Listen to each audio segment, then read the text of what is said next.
hope I learned something. I hope I learned something. I hope I learned something from the stormy seas, from the brightest days, from the darkest nights, from the sunny days.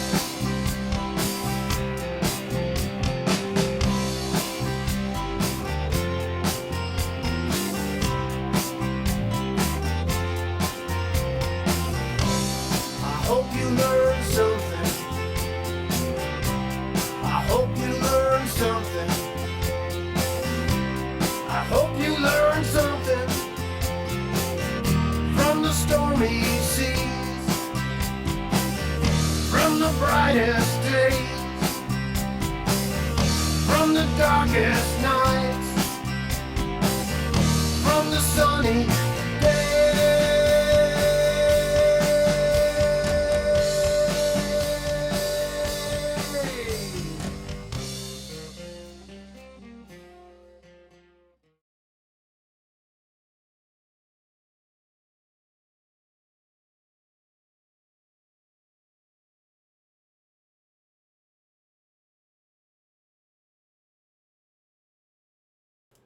Almost forgot to turn the microphone on. Hello. Welcome to a special July 4th edition of live readings on AHNC, All Hat No Cattle, by yours truly, Hat. Today Today we will be reading the Declaration of Independence, the Constitution, including the Bill of Rights, the first 10 amendments, and then we are going to follow up with a critique of an opinion piece, an opinion video, made by a particular East Coast periodical. And as I said in my introduction to this video the other day, its last name goes with the name of the fourth dimension.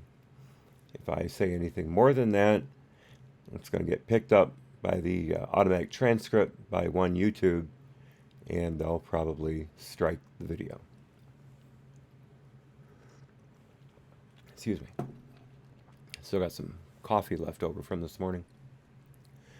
David Von Kettering says, Happy Independence Day, all for me. Yes, sir. Thank you so much for showing up, sir. If I'm not mistaken, you're the person who was so kind to point out to the rest of the people looking at the video that today started at 1 p.m. Eastern. I should have said that in the video. I appreciate your putting that out there. It was a good catch, so thank you. So, without further ado, let's get to it. And we're going to start with the Declaration of Independence. I will be using the transcripts from the National Archives. They're very authoritative.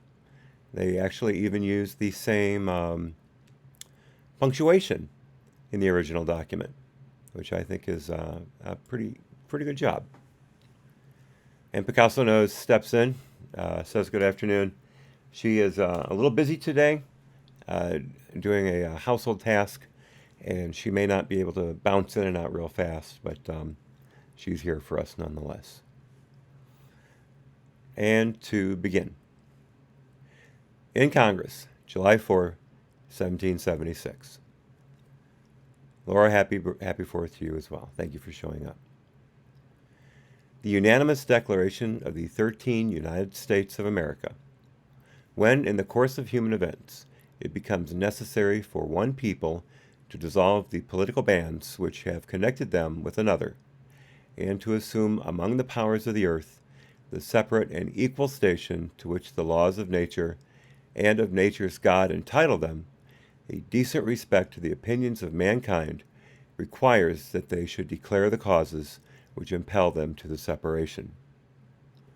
We hold these truths to be self-evident, that all men are created equal, that they are endowed by their Creator with certain unalienable rights, that among these are life, liberty, and the pursuit of happiness, that to secure these rights, governments are instituted among men, deriving their just powers from the consent of the governed, that whenever any form of government becomes destructive of these ends, it is the right of the people to alter or to abolish it, and to institute new government, laying its foundation on such principles and organizing its powers in such form as to them shall seem most likely to affect their safety and happiness. Prudence, indeed, will dictate that. Governments long established should not be changed for light and transient causes, and accordingly all experience hath shown that mankind are more disposed to suffer, while evils are sufferable, than to right themselves by abolishing the forms to which they are accustomed. But when a long train of abuses and usurpations, pursuing invariably the same object, evinces a design to reduce them under absolute despotism, it is their right, it is their duty, to throw off such government and to provide new guards for their future security. Such has been the patient sufferance of these colonies, and such is now the necessity which constrains them to alter their former systems of government. The history of the present King of Great Britain is a history of repeated injuries and usurpations, all having in direct object the establishment of an absolute tyrant over these states. To prove this, let the facts be submitted to a candid world. He has refused his assent to laws, the most wholesome and necessary for the public good. He has forbidden his governors to pass laws of immediate and pressing importance, unless suspended in their operation till his assent should be obtained, and when so suspended, he has utterly neglected to attend to them.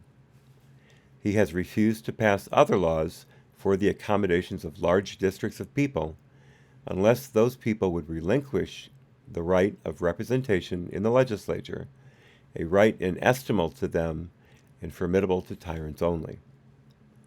He has called together legislative bodies at places unusual, uncomfortable, and distant from the depository of their public records, for the sole purpose of fatiguing them into compliance with his measures.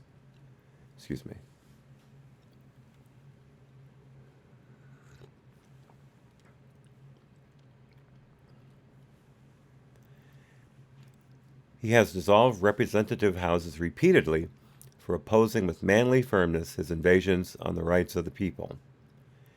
He has refused for a long time, after such dissolutions, to cause others to be elected, whereby the legislative powers, incapable of annihilation, have returned to the people at large for their exercise, the state remaining in the meantime exposed to all the dangers of invasion from without and convulsions within. He has endeavored to prevent the population of these states for that purpose obstructing the laws for naturalization of foreigners, refusing to pass others to encourage their migrations hither, and raising the conditions of new appropriations of lands. I got to stop here for a second. The next time you hear someone say that America is against immigration, point them to that paragraph right there and watch their head explode. To continue. He has obstructed the administration of justice by refusing his assent to laws for establishing judiciary powers. He has made judges dependent on his will alone for the tenure of their offices and the amount and payment of their salaries. He has erected a multitude of new offices, and sent hither swarms of officers to harass our people and eat out their substance. He has kept among us, in times of peace, standing armies without the consent of our legislatures. He has affected to render the military independent of and superior to the civil power. He has combined with others to subject us to a jurisdiction foreign to our Constitution and unacknowledged by our laws, giving his assent to their acts of pretended legislation, for quartering large bodies of armed troops among us, for protecting them by a mock trial from punishment for any murders which they should commit on the inhabitants of these states, for cutting off our trade with all parts of the world, for imposing taxes on us without our consent, for depriving us in many cases of the benefits of trial by jury, for transporting us beyond seas to be tried for pretended offenses, for abolishing the free system of English laws in a neighboring province, establishing therein an arbitrary government, and enlarging its boundaries so as to render it as once an example and fit instrument for introducing the same absolute rule into these colonies, for taking away our charters, abolishing our most valuable laws, and altering fundamentally the forms of our governments, for suspending our own legislatures and declaring them invested with power to legislate for us in all cases whatsoever. He has abdicated government here by declaring us out of his protection and waging war against us. He has plundered our seas, ravaged our coasts, burnt our towns, and destroyed the lives of our people. He is at this time transporting large armies of foreign mercenaries to complete the works of death, desolation, and tyranny already begun with circumstances of cruelty and perfidy scarcely paralleled in the most barbarous of ages, and totally unworthy the head of a civilized nation. He has constrained our fellow citizens, taken captive on the high seas to bear arms against their country, to become the executioners of their friends and brethren, or to fall themselves by their hands.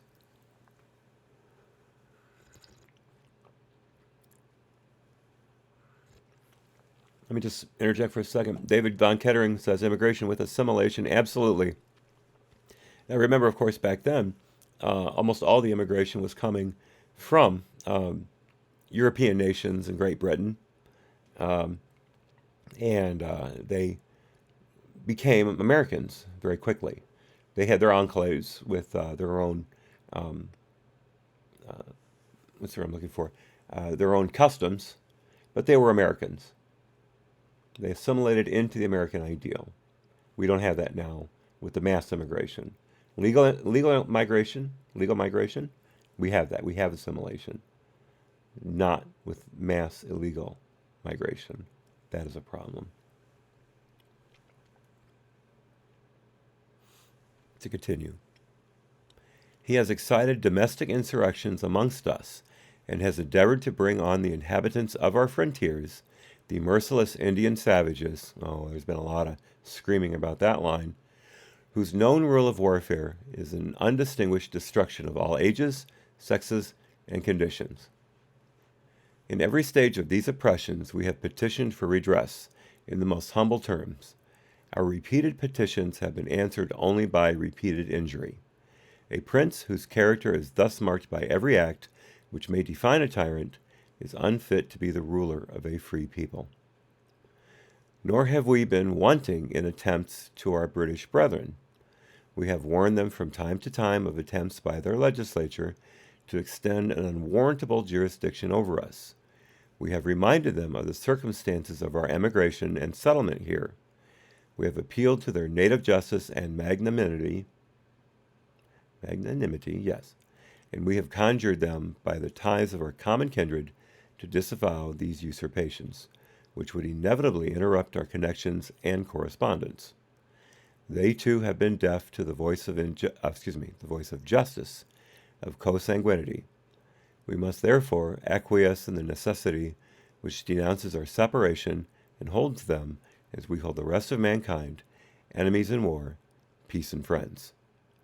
And therefore, the representatives of the United States of America, I believe that's the first time we referred to this country as the United States of America, in General Congress assembled, appealing to the Supreme Judge of the world for the rectitude of our intentions, do, in the name and by the authority of the good people of these colonies, solemnly publish and declare that these united colonies are, and rights ought to be free and independent states, that they are absolved from all allegiance to the British Crown, and that all political connection between them and the state of Great Britain is and ought to be totally dissolved, and that as free and independent states they have full power to levy war, conclude peace, contract alliances, establish commerce, and to do all other acts and things which independent states may of right do, and for the support of this declaration, with a firm reliance on the protection of divine providence, we mutually pledge to each other our lives, our fortunes, and our sacred honor.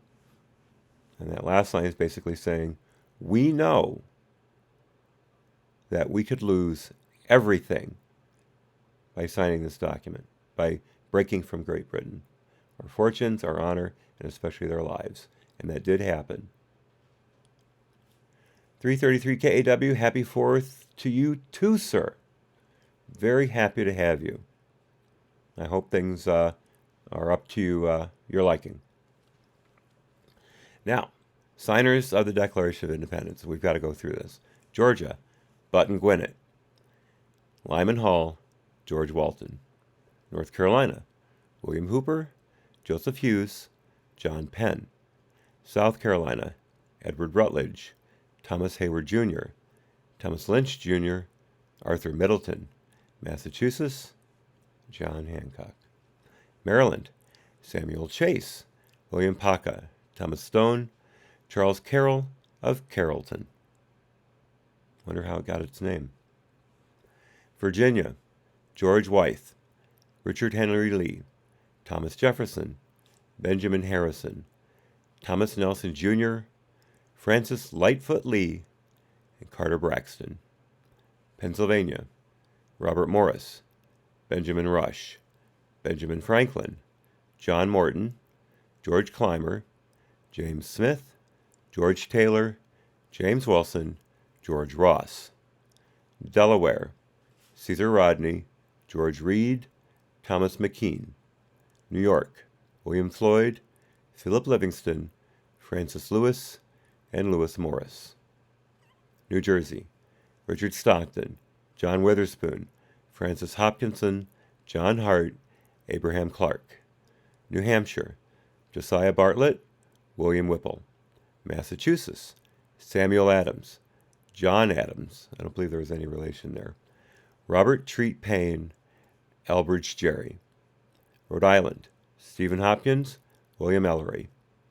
Connecticut, Roger Sherman, Samuel Huntington, William Williams, Oliver Wolcott. New Hampshire, Matthew Thornton.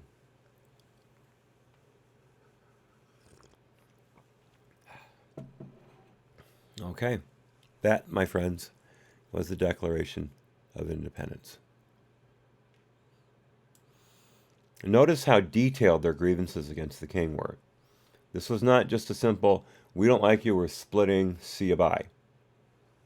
This wasn't a breakup note. This was a very detailed list of grievances that left no doubt that the colonies, the United States of America, were in fact justified in breaking away from the crown. The British didn't see it that way, of course, and launched a war against us that was waging at the time. But we did it. We did it. And today is the celebration of the signing of that document. Now, actually, technically, it was signed.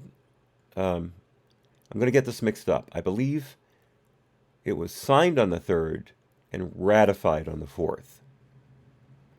Because I'm pretty sure it was John Adams who had written in his diary that let July 3rd be the day of great celebration and other kinds of festivities. He made it much more eloquent than I could, of course.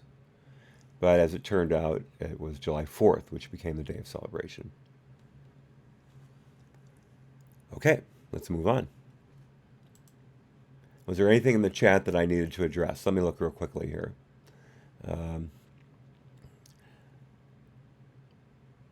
Oh, Mash is leaving the Republican Party. Wow. He left so long ago, I kept forgetting he is a Republican. Oh, God, Tommy Robinson's being tried again. Oh.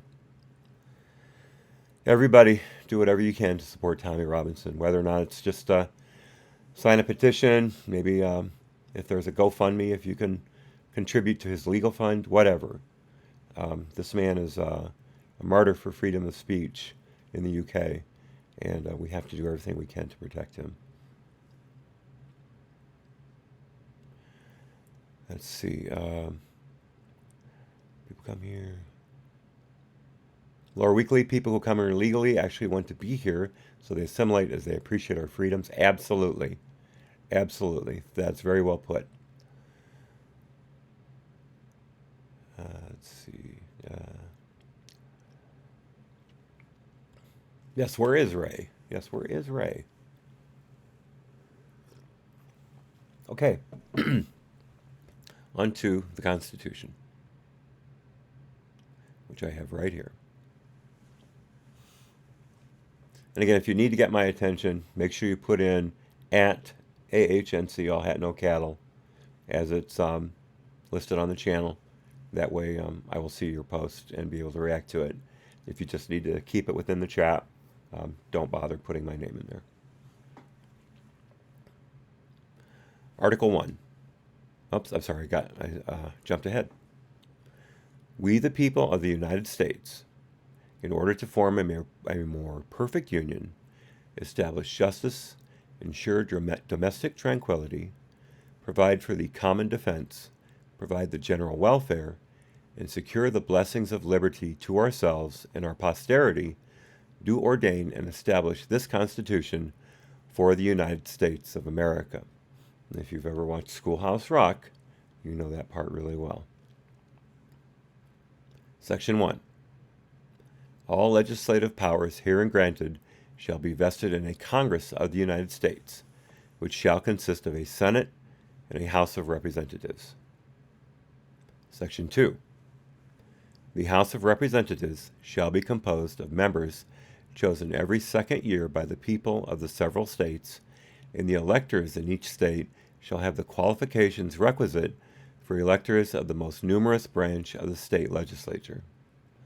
No person shall be a representative who shall not have attained to the age of 25 years and been 7 years a citizen of the United States, and who shall not, when elected, be an inhabitant of that state in which he shall be chosen. Representatives and direct taxes should be apportioned among the several states, which may be included within this union according to their respective numbers, which shall be determined by adding to the whole number of free persons, including those bound to service for a term of years, and excluding Indians not taxed, 3/5 of all other persons. And of course, that's the 3/5 clause, which has created such uproar. They fixed that, but that doesn't count. The actual enumeration shall be made within 3 years after the first meeting of the Congress of the United States, and within every subsequent term of 10 years, in such manner as they shall by law direct. The number of representatives shall not exceed 1 for every 30,000, but each state shall have at least 1 representative, and until such enumerations shall be made, the state of New Hampshire shall be entitled to choose 3, Massachusetts 8, Rhode Island and Providence Plantations 1, Connecticut 5, New York 6, New Jersey 4, Pennsylvania 8, Delaware 1, Maryland 6, Virginia 10, North Carolina 5, South Carolina 5, and Georgia 3. When vacancies happen in the representation from any state, the executive authority thereof shall issue writs of election to fill such vacancies. The House of Representatives shall choose their Speaker and other officers, and shall have the sole power of impeachment. The Senate of the United States shall be composed of 2 senators from each state, chosen by the legislature thereof for 6 years, and each senator shall have 1 vote. Excuse me.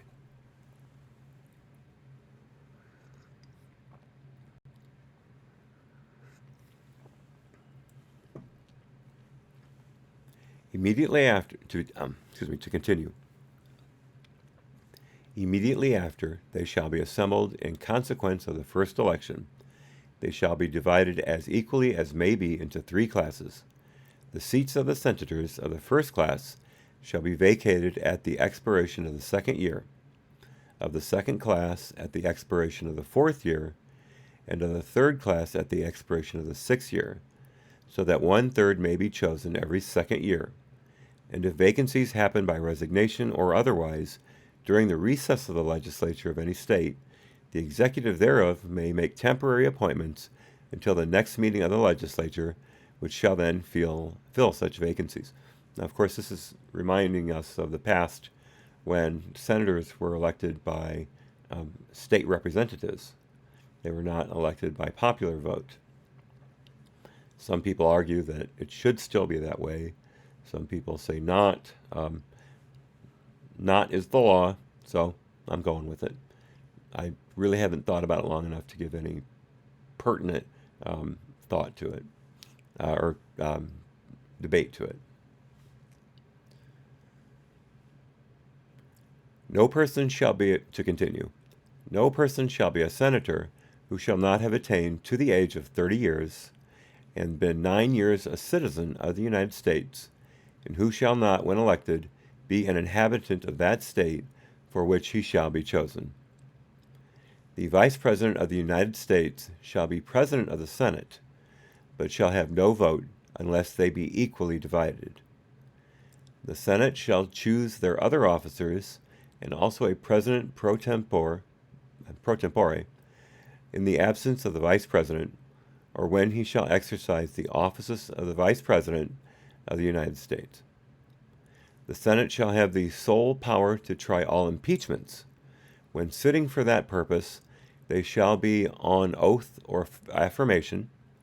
When the President of the United States is tried, the Chief Justice shall preside, and no person shall be convicted without the concurrence of 2/3 of the members present. 333 KAW. I've heard talk, can't recall from whom, Hannity, Mark Levin, about returning to have state legislators vote on U.S. senators. I believe it was Levin, but I can't be for certain. I don't remember Sean saying that, but I have not been watching Sean for very long, maybe for the last 8 months. And I'll own up to why. I believed all the hype about him being overwrought and constantly lying and things like that.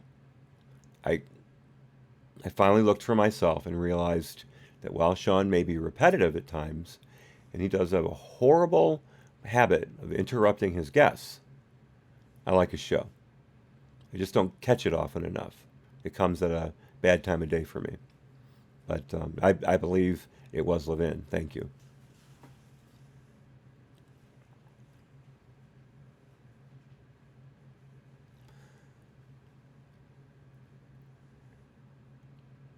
Let me see.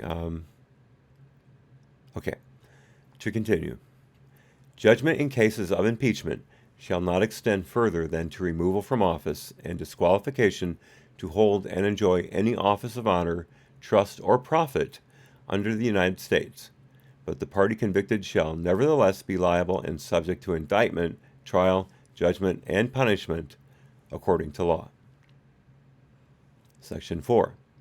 The times, places, and manners of holding elections for senators and representatives shall be prescribed in each state by the legislature thereof, but the Congress may at any time by law make or alter such regulations, except as to the places of choosing senators. The Congress shall assemble at least once in every year, and such meetings shall be on the first Monday in December, unless they shall by law appoint a different day. David von Kettering says we're on the same philosophical watercraft on Hannity. Okay, good. I'm glad I'm not the only one. I didn't know if my opinion was all that mainstream or not, but I do like your inclusion of watercraft instead of boat. Very nice. Very literate. Thank you. Is that your own saying? Because if it is, I'm going to start borrowing it. Section 5. Each house shall be the judge of the elections, returns, and qualifications of its own members, and the majority of each shall constitute a quorum to do business.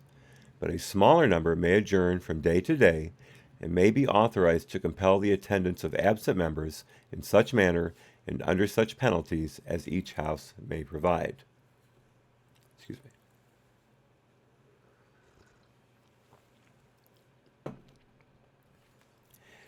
Continue. Each House may determine the rules of its proceedings, punish its members for disorderly behavior, and, with the concurrence of 2/3, expel a member. Know a few people I'd like that vote to be taken for. Each House shall keep a journal of its proceedings, and from time to time publish the same, excepting such parts as may in their judgment require secrecy, and the yeas and nays of the members of either House on any question shall, at the desire of 1/5 of those present, be entered on the journal.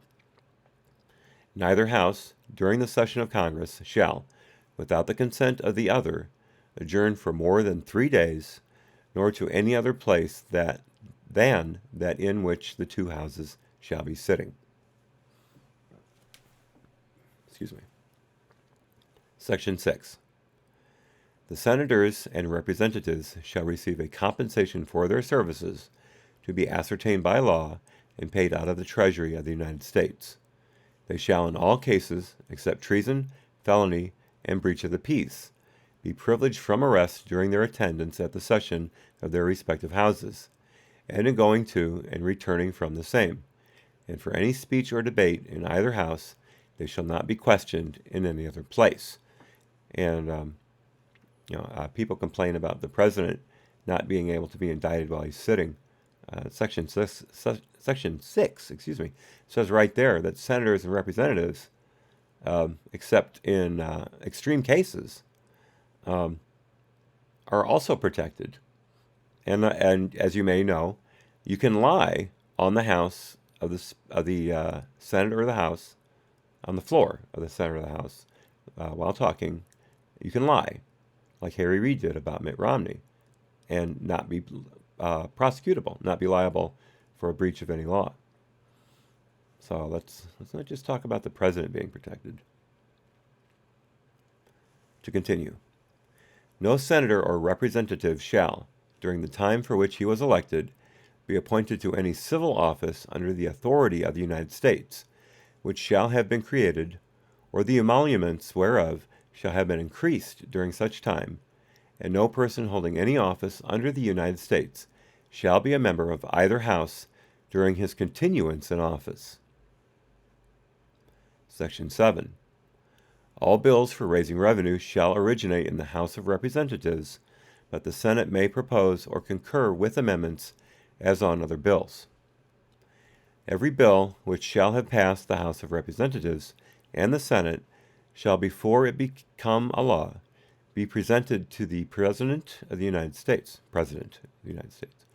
If he approve, he shall sign it, but if not, he shall return it with his objections to that House in which it shall have originated, who shall enter the objections at large in their journal and proceed to reconsider it. This may be considered the application of the line item veto, which was struck down some years ago.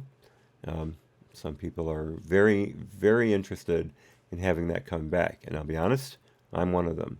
I think the line item veto is a very appropriate and very necessary power of the president and should be returned at all haste.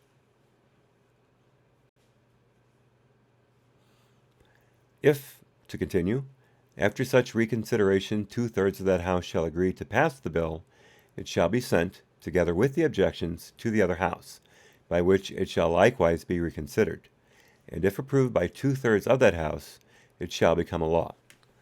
But in all such cases the votes of both Houses shall be determined by yeas and nays, and the names of the persons voting for and against the bill shall be entered on the journal of each House respectively. If any bill shall not be returned by the President within 10 days, Sundays excepted, after it shall have been presented to him, the same shall be a law, in like manner as if he had signed it, unless the Congress by their adjournment prevents its return, in which case it shall not be a law. Every order, resolution, or vote to which the concurrence of the Senate and House of Representatives may be necessary, except on a question of adjournment, shall be presented to the President of the United States, and before the same shall take effect, shall be approved by him, or being disapproved by him, shall be repassed by 2/3 of the Senate and House of Representatives, according to the rules and limitations prescribed in the case of a bill. Yes, thank you, David Kettering. The pocket veto. I wanted to bring that up, but I couldn't remember when it became a thing. And so I didn't want to start postulating in the middle of this, thereby muddying the waters. So thank you so much for bringing that up. I appreciate that. God, I love this chat. Section 8. The Congress shall have power to lay and collect taxes, duties, imposts, and excises, to pay the debts and provide for the common defense and general welfare of the United States. But all duties, imposts, and excises shall be uniform throughout the United States.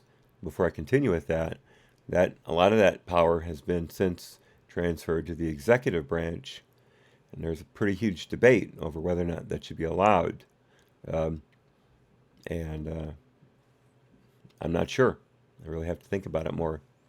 But there is a proper point to be made that it should be by the elected representatives as opposed to the president. But the opposite point is that the president is the only one who's elected directly by the people as a representative of all of them.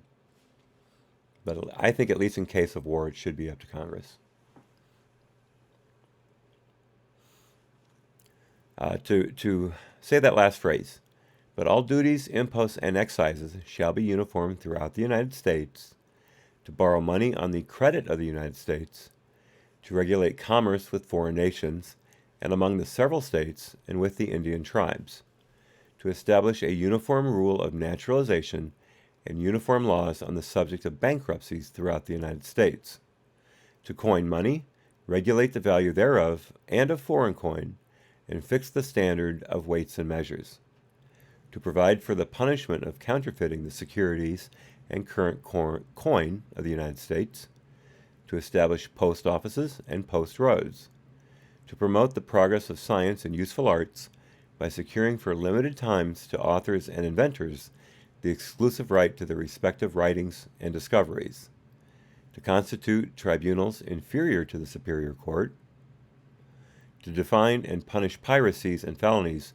committed on the high seas and offenses against the law of nations, to declare war, grant letters of marque and reprisal, and make rules concerning captures on land and water, to raise and support armies, but no appropriation of money to that use shall be for a longer term than 2 years, to provide and maintain a navy, to make rules for the government and regulations of the land and naval forces, to provide for calling forth the militia to execute the laws of the Union, suppress insurrections, and repel invasions.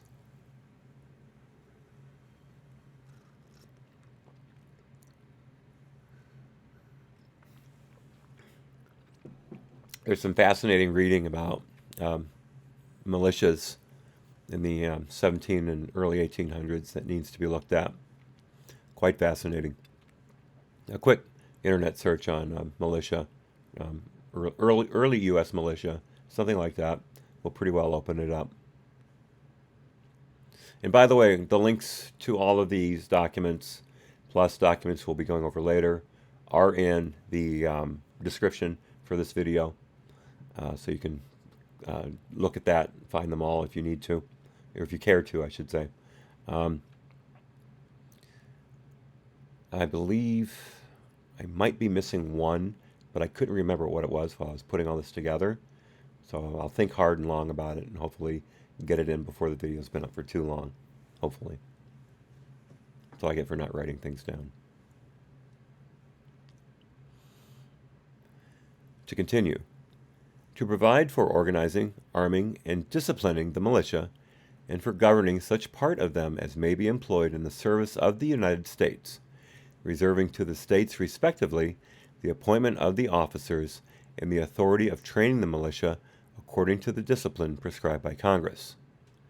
To exercise exclusive legislation in all cases whatsoever over such district, not exceeding 10 miles square, as may, by cession of particular states and the acceptance of Congress, become the seat of the government of the United States, and to exercise like authority over all places purchased by the consent of the legislature of the state in which the same shall be, for the erection of forts, magazines, arsenals, dockyards, and other needful buildings, and to make all laws which shall be necessary and proper for carrying into execution the foregoing powers and all other powers vested by this Constitution in the government of the United States, or in any department or office thereof. Let me back up for just a second. Right here where it says forts, magazines, and arsenals. A magazine is normally a place where powder is kept, and perhaps ammunition or ball or shot as well, projectiles. And then arsenals are the collections of firearms, including cannon and things like that. That is, I remember it anyway. If I'm wrong, please feel free to discipline me in the chat. Section 9. The migration or importation of such persons as any of the states now existing shall think proper to admit shall not be prohibited by the Congress prior to the year 1808, but a tax or duty may be imposed on such importation not exceeding $10 for each person. So this is saying, this is important. This is saying you can import slaves. You know, importing a person is basically bringing a slave into the country. There is a tax on each slave of $10 a person. That's a pretty heavy tax back then. Now, why is this in there? Well, the same for the 3/5 of a person reference up above. The southern states were dead set on keeping slavery. The Congressional Congress, the northern states, argued long and hard against it, but they could not budge the southern states. And without the southern states, the Constitution could not be passed. They had enough of a voting bloc that they would not get the amount of votes needed to ratify it. So they had to make compromises. These were compromises with the devil on their shoulder, but they felt it was for the greater good. And they were even able to put in a time limit where it shall not be prohibited prior to the year 1808. So this is around, let's see, this was 1887, so 11 years.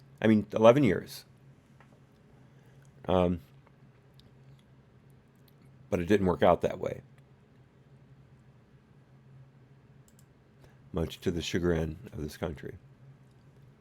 To continue, the privilege of the writ of habeas corpus shall not be suspended unless when in cases of rebellion or invasion the public safety may require it. And Lincoln made a very big use of the suspension of habeas corpus during the Civil War. I believe Wilson did too during World War I. To continue, no bill of attainder or ex post facto law shall be passed, and of course a bill of attainder is one that is made against a law against a specific person, which is happening in the New York State Attorney General's office right now. And an ex post facto law, if you didn't have civics class, is a law that makes illegal a particular act and can retroactively punish you for it. So if, for instance, you throw your TV out into the street because it's broken, a week later, the city passes a law, or an ordinance in this case, that says anyone who throws their TV out into the street shall be arrested. And then they come and arrest you. That's the enforcement of an ex post facto law. Thank you, Von Kettering. Yes, that's what I thought. Absolutely. And of course, Lincoln was known for shutting down, I think something like 100 newspapers over that that were critical of the war, or that or in some cases lying about him, trying to denigrate his authority. Lincoln was Lincoln was a very strong president, very strong president. People don't really think about how critical he was of people who were critical of the war effort, and he racked them up. And of course, Wilson created the Espionage Act, so there's that. To continue, no capitation or other direct tax shall be laid unless in proportion to the census or enumeration herein before directed to be taken.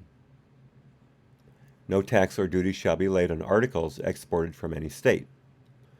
No preference shall be given by any regulation of commerce or revenue to the ports of one state over those of another, nor shall vessels bound to or from one state be obliged to enter, clear, or pay duties in another. No money shall be drawn from the treasury, but in consequence of appropriations made by law, and a regular statement, an account of the receipts and expenditures of all public money shall be published from time to time. No title of nobility shall be granted by the United States, and no person holding any office of profit or trust under them shall, without the consent of Congress, accept of any present, emolument, office, or title of any kind whatever from any king, prince, or foreign state. And that, of course, is the Emoluments Clause. The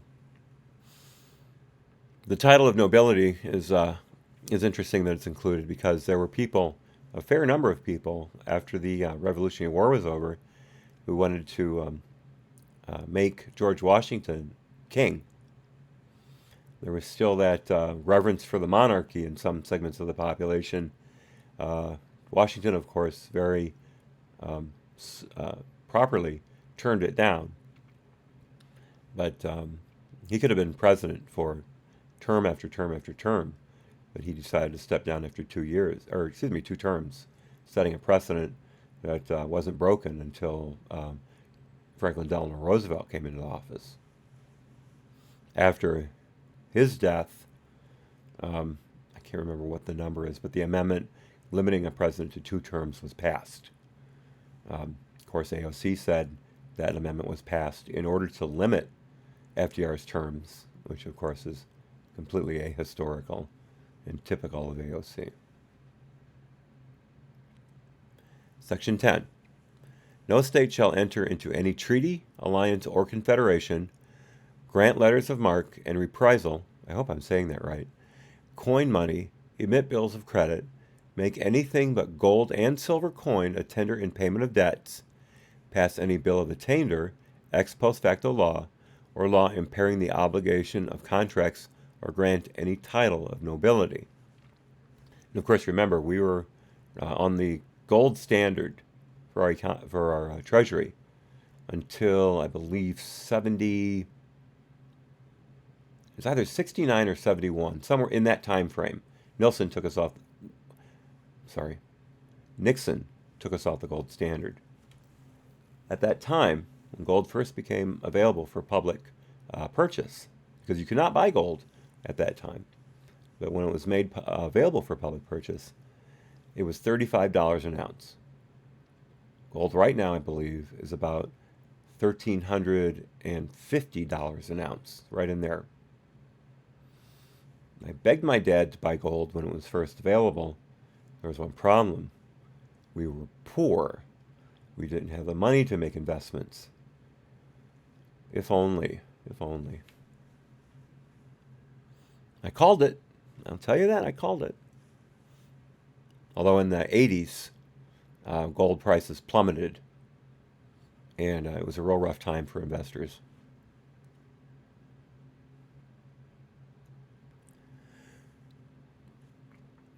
To continue, no state shall, without the consent of the Congress, lay any imposts or duties on imports or exports, except what may be absolutely necessary for executing its inspection laws, and the net produce of all duties and imposts laid by any state on imports or exports shall be for the use of the Treasury of the United States, and all such laws shall be subject to the revision and control of the Congress.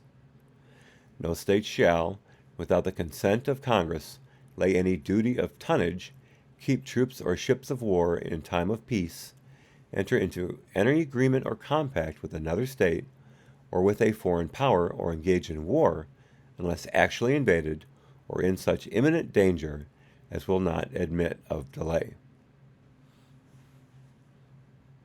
I wonder if that counts when the California residents are inundating Texas and changing its political landscape. Could that be considered imminent danger? Because you know who's going to win. I'm not wishing a war between the states, or two states at least. I'm not wishing that at all. Okay, here we go, Article 2, which we have been beaten over the head with for the last 2.5 years, but selectively. Article 2, Section 1. The executive power shall be vested in a President of the United States of America. He shall hold his office during the term of 4 years, and together with the Vice President, chosen for the same term, be elected as follows. Each state shall appoint in such manner as the legislature thereof may direct a number of electors, equal to the whole number of senators and representatives to which the state may be entitled in the Congress, but no senator or representative, or person holding an office of trust or profit under the United States, shall be appointed an elector. Of course, here's the big part of what the Compact of States are trying to fight, or trying to go against anyway, where they're wanting to make their electors subject to the popular vote as opposed to the vote of their respective states. I don't think they're ever going to get to the number they need to make it legal under their eye. I don't think they're ever going to get there. And of course, what's going to happen is a Republican will win the popular vote, and they'll drop it like a hot potato. Yes, Laura, no superdelegates. Absolutely. I can't believe they get away with that. That's ridiculous.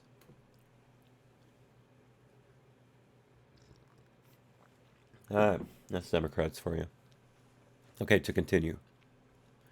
The electors shall meet in their respective states and vote by ballot for 2 persons, of whom one at least shall not be an inhabitant of the same state with themselves. And they shall make a list of all the persons voted for, and of the number of votes for each, which list they shall sign and certify, and transmit sealed to the seat of the government of the United States, directed to the President of the Senate. The President of the Senate shall, in the presence of the Senate and House of Representatives, open all the certificates, and the votes shall then be counted. The person having the greatest number of votes shall be the President, if such number be a majority of the whole number of electors appointed, and if there be more than one who have such a majority, and have an equal number of votes, then the House of Representatives shall immediately choose by ballot one of them for President. And if no person have a majority, then from the 5 highest on the list, the said House shall in like manner choose the President. But in choosing the President, the vote shall be taken by states, the representation from each state having 1 vote. A quorum for this purpose shall consist of a member or members from 2/3 of the states, and a majority of all the states shall be necessary to a choice. In every case, after the choice of the President, the person having the greatest number of votes of the electors shall be the Vice President. But if there should remain 2 or more who have equal votes, the Senate shall choose from them by ballot the Vice President. And of course, now the Vice President is co-elected with the President. They're running mates as opposed to separate entities. The thinking was back then to have a check and balance in the executive branch as well as through the Congress and the judiciary. But it was ultimately determined that that was perhaps a bit too restrictive. Laura Weekly, California just had a 6.6 earthquake. I'm very, very sorry to hear that, but we all knew one was coming. Thank goodness it's not, a 7 or above, like has been predicted for some time. Um, if you, Laura, if you get a chance to illuminate us as to where the center of the earthquake was located, I'd be very much obliged. To continue, the Congress may determine the time of choosing the electors and the day on which they shall give their votes, which day shall be the same throughout the United States. No person except a natural-born citizen or a citizen of the United States at the time of the adoption of this Constitution shall be eligible to the office of President. Neither shall any person be eligible to that office who shall not have attained to the age of 35 years and been 14 years a resident within the United States.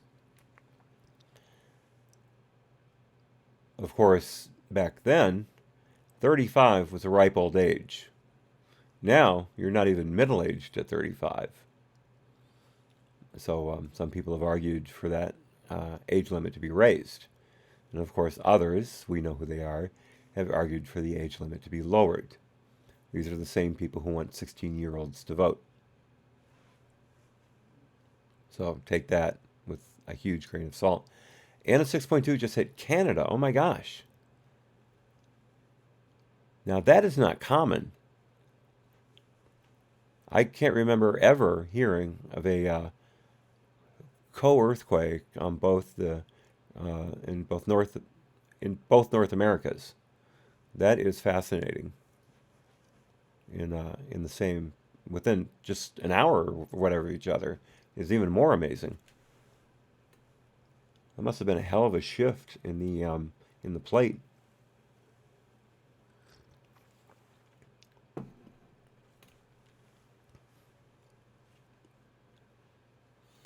To continue, in case of the removal of the President from office, or of his death, resignation, or inability to discharge the powers and duties of the said office, the same shall devolve on the Vice President, and the Congress may by law provide for the case of removal, death, resignation, or inability, both of the President and Vice President, declaring what officer shall then act as President, and such officer shall act accordingly, until the disability be removed, or a President shall be elected.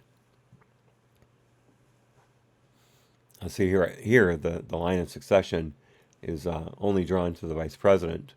It is not, does not go any further than that. It would be someone who would be elected. Or appointed, I should say, excuse me.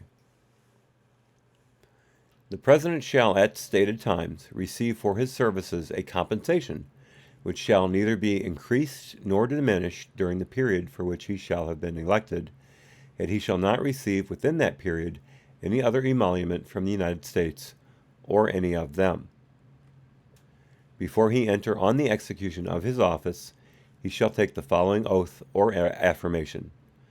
I do solemnly swear or affirm that I will faithfully execute the office of President of the United States, and will, to the best of my ability, preserve, protect, and defend the Constitution of the United States. Section 2.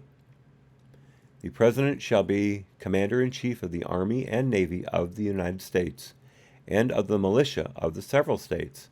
When called into the actual service of the United States, he may require the opinion, in writing, of the principal officer in each of the executive departments upon any subject relating to the duties of their respective offices, and he shall have power to grant reprieves and pardons for offenses against the United States, except in cases of impeachment. Ridgecrest, California, and a lot of aftershocks. So I would not be surprised at all.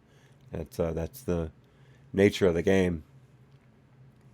I hope the aftershocks aren't too high. Quite hope they're much more diminished than the actual main quake.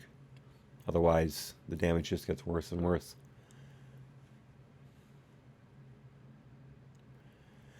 He shall have power, to continue, by and with the advice and consent of the Senate, to make treaties, provided 2/3 of the senators present concur, unlike the Iran deal, and he shall nominate, and by and with the advice and consent of the Senate, shall appoint ambassadors, other public ministers and councils, judges of the Supreme Court, and all other officers of the United States, whose appointments are not herein otherwise provided for, and which shall be established by law. But the Congress may by law vest the appointment of such inferior officers as they think proper in the President alone, in the courts of law, or in the heads of departments. The President shall have power to fill up all vacancies that may happen during the recess of the Senate by granting commissions which shall expire at the end of their next session. Ray, was so happy to see you. So happy to see you. Happy 4th to you and to everyone else in the chat. Again, God bless the United States of America, and God bless all its citizens. I'll drink to that.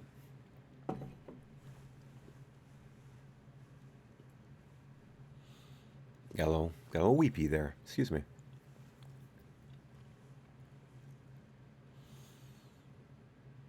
Section 3. He shall from time to time give to the Congress information of the state of the Union, and recommend to their consideration such measures as he shall judge necessary and expedient. He may, on extraordinary occasions, convene both houses, or either of them, and in case of disagreement between them, with respect to the time of adjournment, he may adjourn them to such time as he shall think proper. He shall receive ambassadors and other public ministers. He shall take care that the laws be faithfully executed, and shall commission all the officers of the United States. Of course, if you want to enforce the law, your name has to be something other than Donald J. Trump. If it's Donald J. Trump, then some jerk in a district court will make a completely extrajudicial ruling covering not their district, but the entirety of the United States, and completely usurping the power and rights of the executive branch. That has got to stop. I would love to see the Supreme Court step in and set these district judges on their butts and make them do their jobs and stop overreaching. I did a video on that on my old Hats Gorilla News channel. I think it was the first video I did on that channel. You can find it. There's a link to Gorilla News in the main channel here, in the AHNC All Hat No Cattle channel.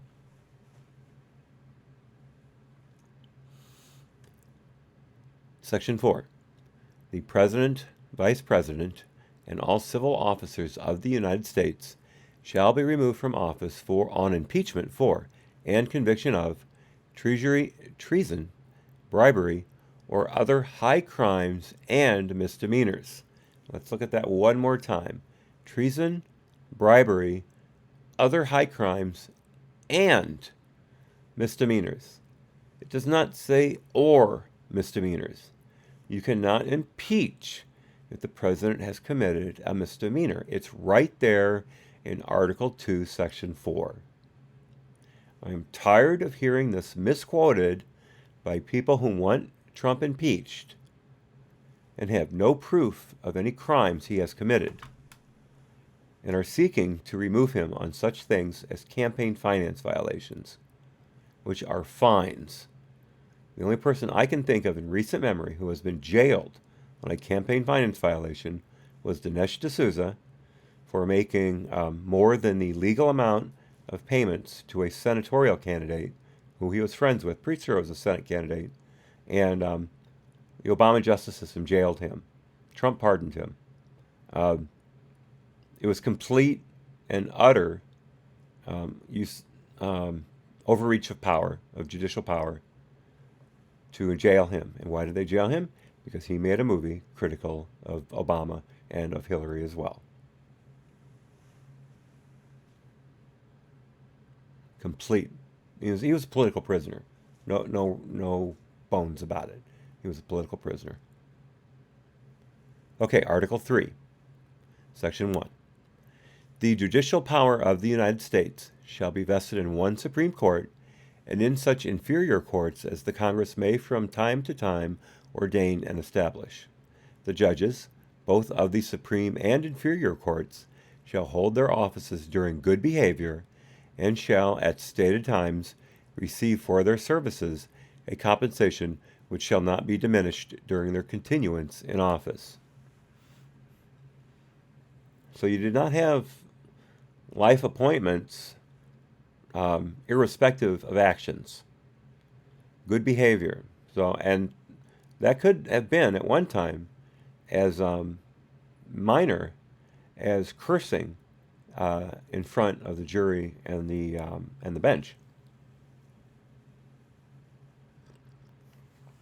Obviously, we need to check those standards and get a little more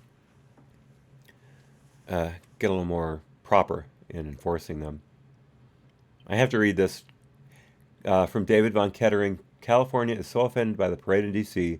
that they're trying to leave the U.S. I hope they do. The standard of living in the United States will go up by several percentage points if California busts out. I would love to see that happen.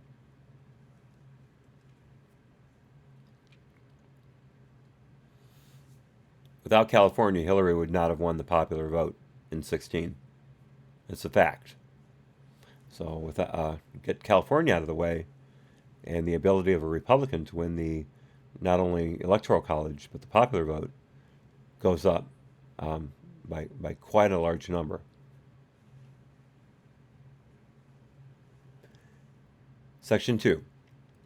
The judicial power shall extend to all cases in law and equity arising under this Constitution, the laws of the United States, and treaties made, or which shall be made under their authority, to all cases affecting ambassadors, other public ministers, and councils, to all cases of admiralty and maritime jurisdiction, to controversies to which the United States shall be a party, to controversies between two or more states, between a state and citizens of another state, between citizens of different states, between citizens of the same state claiming lands under grants of different states, and between a state or the citizens thereof and foreign states, citizens, or subjects. So, I don't see anything in there about district courts stopping federal law. Don't see that in Section 2 at all. Let me continue with Section 2. In all cases affecting ambassadors, other public ministers, and councils, and those in which a state shall be party, the Supreme Court shall have original jurisdiction. In all the other cases before mentioned, the Supreme Court shall have appellate jurisdiction, both as to law and fact, with such exceptions and under such regulations as the Congress shall make. The trial of all crimes, except in cases of impeachment, shall be by jury, and such trial shall be held in the state where the said crimes shall have been committed, but when not committed within any state, the trial shall be at such place or places as the Congress may by law have directed. Section 3. Treason against the United States shall consist only in levying war against them, or in adhering to their enemies, giving them aid and comfort. Giving the enemies aid and comfort. Like agreeing to the Iranian depiction of the president,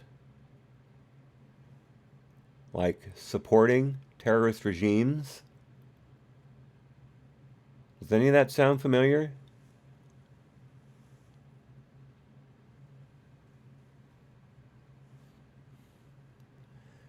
To continue. No person shall be convicted of treason unless on the testimony of two witnesses to the same overt act or on confession in open court. The Congress shall have power to declare the punishment of treason, but no attainder of treason shall work corruption of blood or forfeiture except during the life of the person obtained. As I understand that, corruption of blood would mean, and again, I'm reading this in context here. I don't know this for a fact.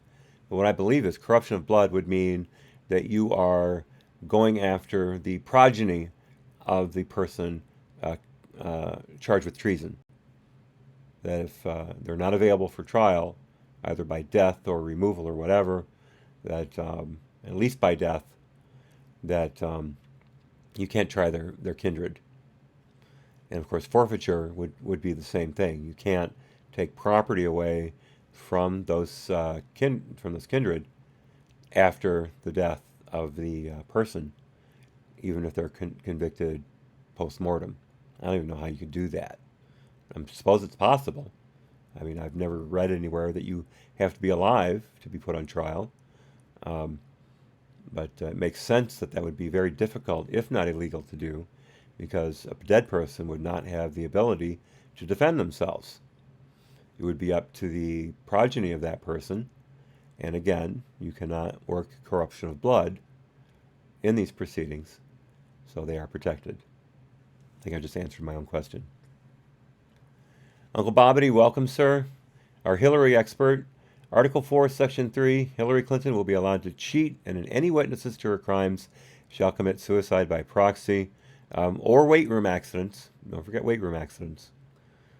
By the way, this video is not monetized, so I can say what I want, except regarding the bonus video, which again, if I get too specific, it will be yanked. The whole video will be yanked. I'm sure of it.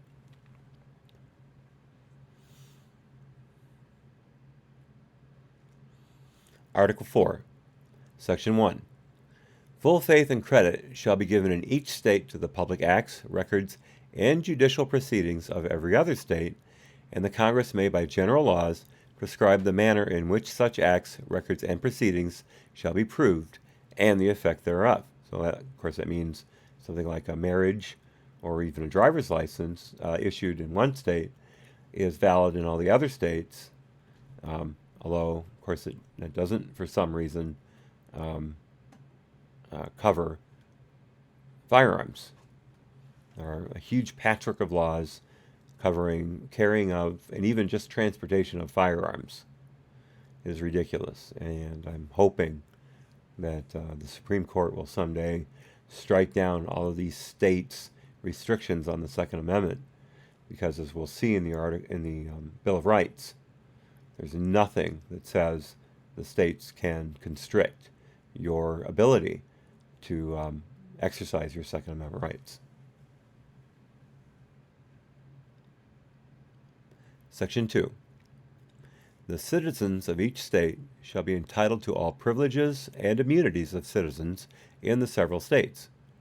A person charged in any state with treason, felony, or other crime, who shall flee from justice and be found in another state, shall, on demand of the executive authority of the state from which he fled, be delivered up to be removed to the state having jurisdiction of the crime. Oh, that's extradition. No person held to service or labor in one state, under the laws thereof, escaping into another, shall in any consequence or law or any law or regulation therein be discharged from such service or labor, but shall be delivered up on claim of the party to whom such service or labor may be due.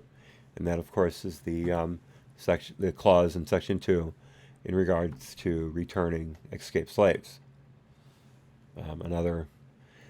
Another thing that the southern states pushed for during the Constitutional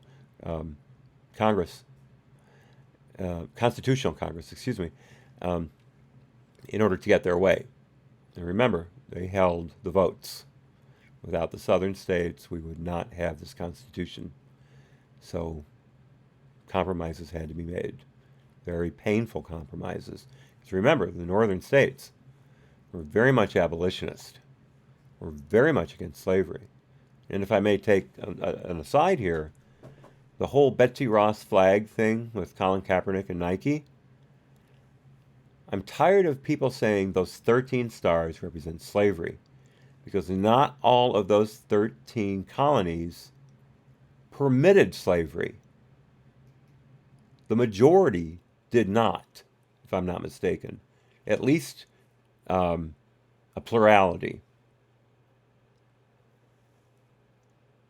How you can condemn the entire original colonies for the sins of a portion of those colonies is completely corrupt, disingenuous, and un-American, period. You protest the Betsy Ross flag, you are protesting the Revolutionary War, the Constitution of the United States, and the Declaration of Independence. If you have a problem with those, there are another 100 and I think 15 countries to which you can emigrate to. Go for it. If you hate America that much, get out. I'm sorry, off my soapbox. Yes, Laura, I did see that. Obama had that flag hanging up for his inauguration. In fact, he had it flanking the other three flags. So, yeah, that's. Thank you, Colin Kaepernick, for ruining the 4th of July for sneaker aficionados everywhere. I understand anyone who got their hands on those sneakers is now selling them for upwards of $2,500 a pair. There's a rumor that Kaepernick got 1,000 pairs before he shut it down. So I'm sure there was no profit motive involved in his raising a stink whatsoever, if that rumor's true. I haven't seen it anywhere else. I just saw it once. I've seen no corroboration, so I'm not trying to spread a conspiracy theory. I'm just saying I heard that from one source and have not seen it backed up. But if it's true, it really taints this entire protest thing.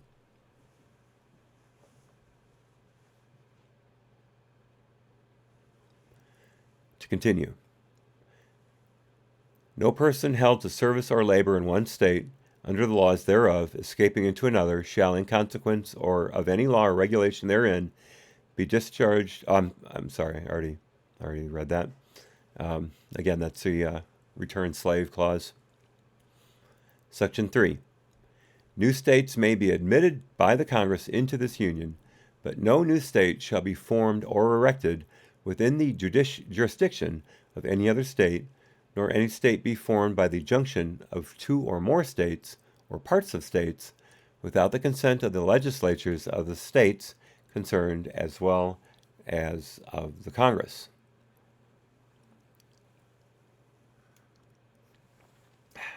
There you go, California. There's your way out. The United States shall guarantee to every state, Section 4, in this union, a Republican form of government. Republican, folks, not Democratic, Republican.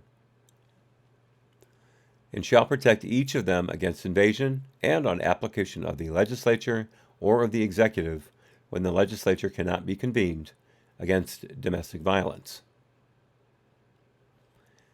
I'd like to make one point here about Republican form of government. A Republican form of government means checks and balances. That was the entire that was the entire purpose of the Constitution, to set up the checks and balances. If you're in a state that is basically a one-party state, how can you have a Republican form of government? There is no check and balance. You are one voice, and no dissenting votes matter.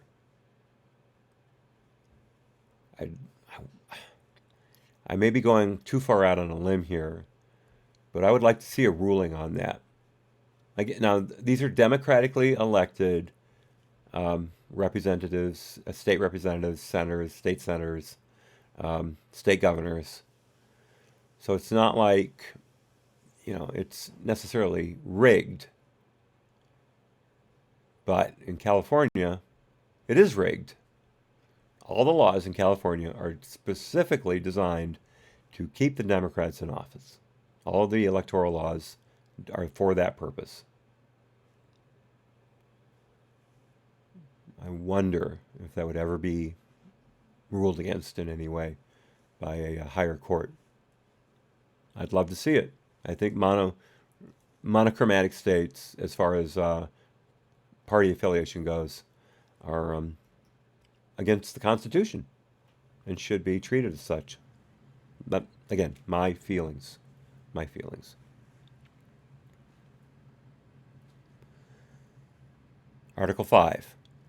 The Congress, whenever two-thirds of both houses shall deem it necessary, shall propose amendments to this Constitution, or, on the application of the legislatures of two-thirds of the several states, shall call a convention for proposing amendments, which, in either case, shall be valid to all intents and purposes as part of this Constitution when ratified by the legislatures of three-fourths of the several states, or by conventions in three-fourths thereof, the Constitutional Convention, which is being championed by such people as the great one, Mark Levin, and which I am entirely in favor of.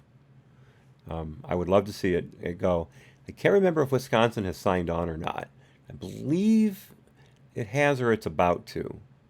But perhaps it hasn't, in which case I need to start making my voice heard up in Madison and get them to jump in. I think they're up to 14 or 17 states right now. We need more, but I'm hoping.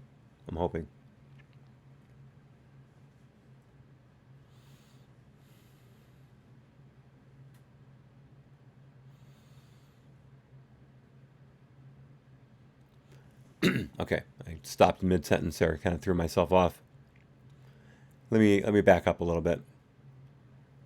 Shall call a convention for proposing amendments, which, in either case, shall be valid to all intents and purposes as part of this Constitution when ratified by the legislatures of three-fourths of the several states, or by conventions in three-fourths thereof, as the one or the other mode of ratification may be proposed by the Congress, provided that no amendment which may be made prior to the year 1808 shall in any matter affect the first and fourth clauses in the ninth section of the first article, and that no state without its consent shall be deprived of its equal suffrage in the Senate.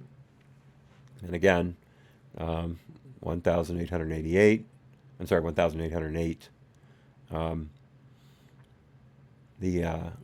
Basically the 10-year timeline for slavery, and for amendments to be able to pass, laws to be able to pass after that to condemn it and to make it illegal. And we all know where that led. Article 6. All debts contracted and engagements entered into before the adoption of this Constitution shall be as valid against the United States under this Constitution as under the Confederation. Because remember, we had the Articles of Confederation before the Constitution, and they were found to be wanting. David Kettering, the U.S. Geological Service predicted this quake. Needle in a haystack, I guess.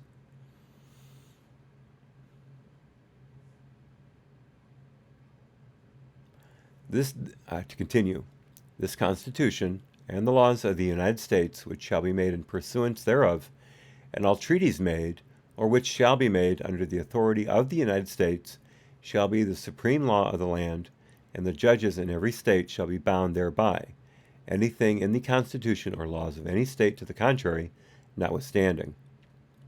The senators and representatives before mentioned, and the members of the several state legislatures, and all executive and judicial officers, both of the United States and of the several states, shall be bound by oath or affirmation to support this Constitution, but no religious test shall ever be required as a qualification to any office or public trust under the United States. And would someone please read Article 6 to Dianne Feinstein? Because you'll remember when Comey Barrett was being nominated for the appellate court or a circuit court. I can't remember which. I believe it was a circuit court, perhaps appellate. Anyway, when she was being grilled by the Senate on her qualifications, Dianne Feinstein went after her for being a Catholic, a practicing Catholic. And I believe the quote from Feinstein is the dogma is strong in you. The dogma comes through you, something like that. She was actually questioning Comey Barrett on her qualifications as a federal judge based on her religion, completely against the third clause in Article 6, completely against it. Ridiculous.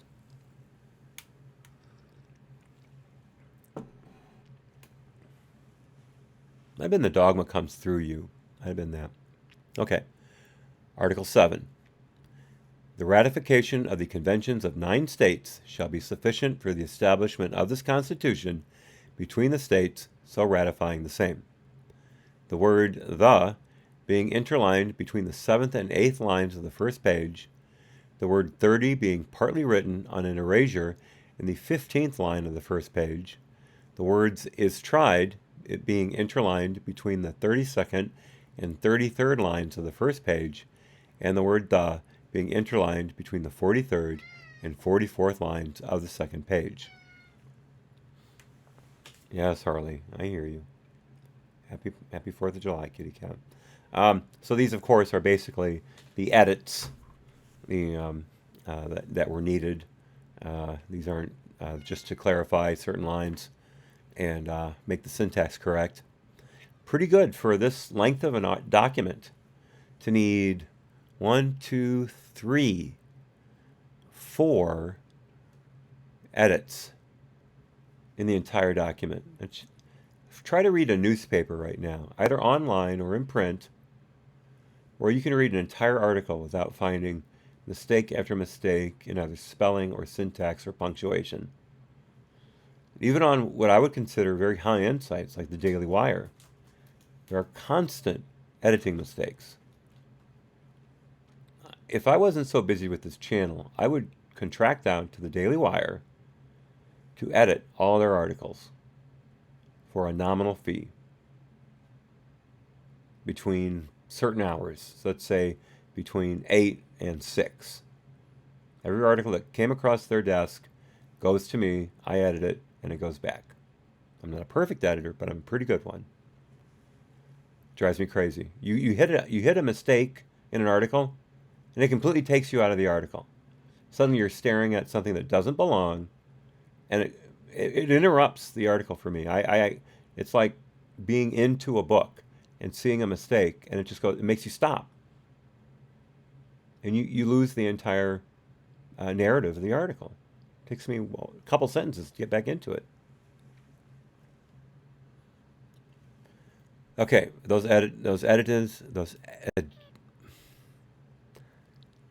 additions were attested by William Jackson, the Secretary. Done in convention by the unanimous consent of the states present the 17th day of September in the year of our Lord 1787, and of the independence of the United States of America, the 12th in witness whereof we have hereunto subscribed our names.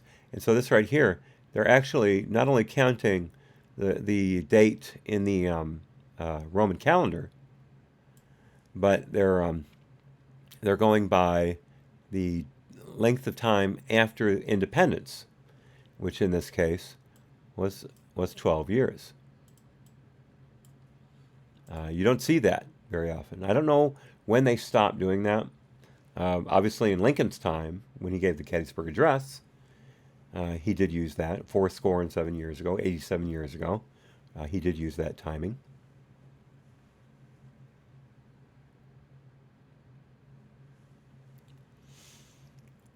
Okay.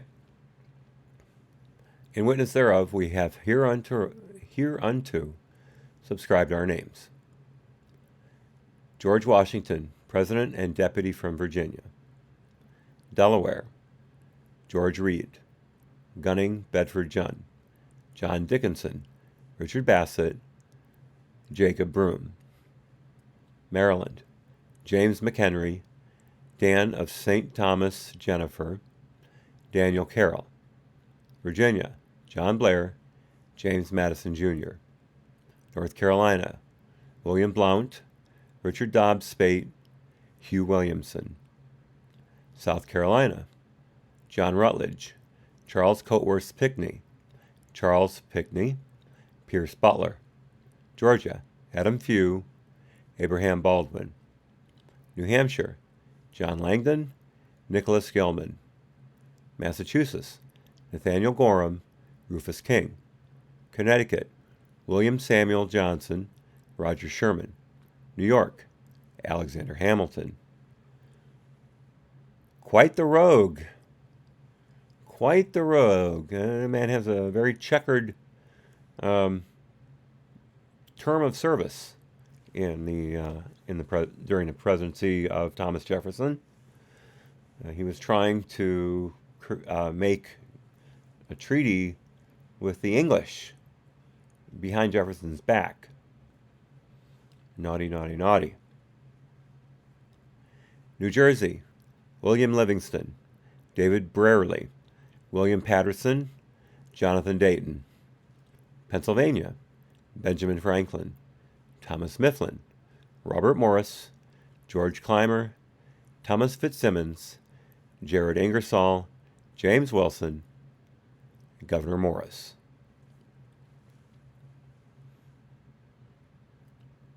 That is the entire, all articles 1 through 7, and the signers of the Constitution of the United States of America.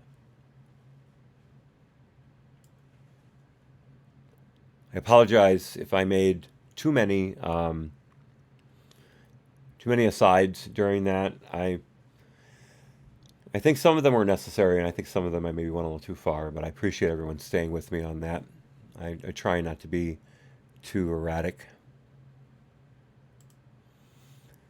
Let's see how quickly we can get through the Bill of Rights. This ought to be good. Okay. Now, originally, there was a joint resolution proposing 12 amendments. I won't read all those because there's a lot of repetition. But the Bill of Rights itself, of course, is 10 amendments. Well, thank you, David. Thank you very much. That's very kind of you. I appreciate it. So, the preamble to the Bill of Rights. Congress of the United States, begun and held at the City of New York on Wednesday, the 4th of March, 1789, so 2 years after the adoption of the Constitution itself. Once the Constitution had been in use for a couple years, a number of the states, felt that there were holes in it, things that needed to be fixed. And so they convened in 1789 to fix those things. And that's where we got the Bill of Rights.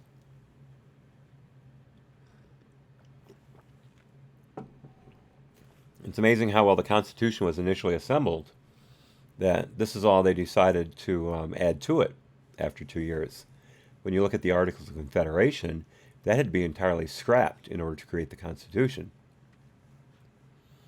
So it goes to show how completely solid this document is. I'm way off kilter here. Oh, I'm having my own earthquake. Never mind.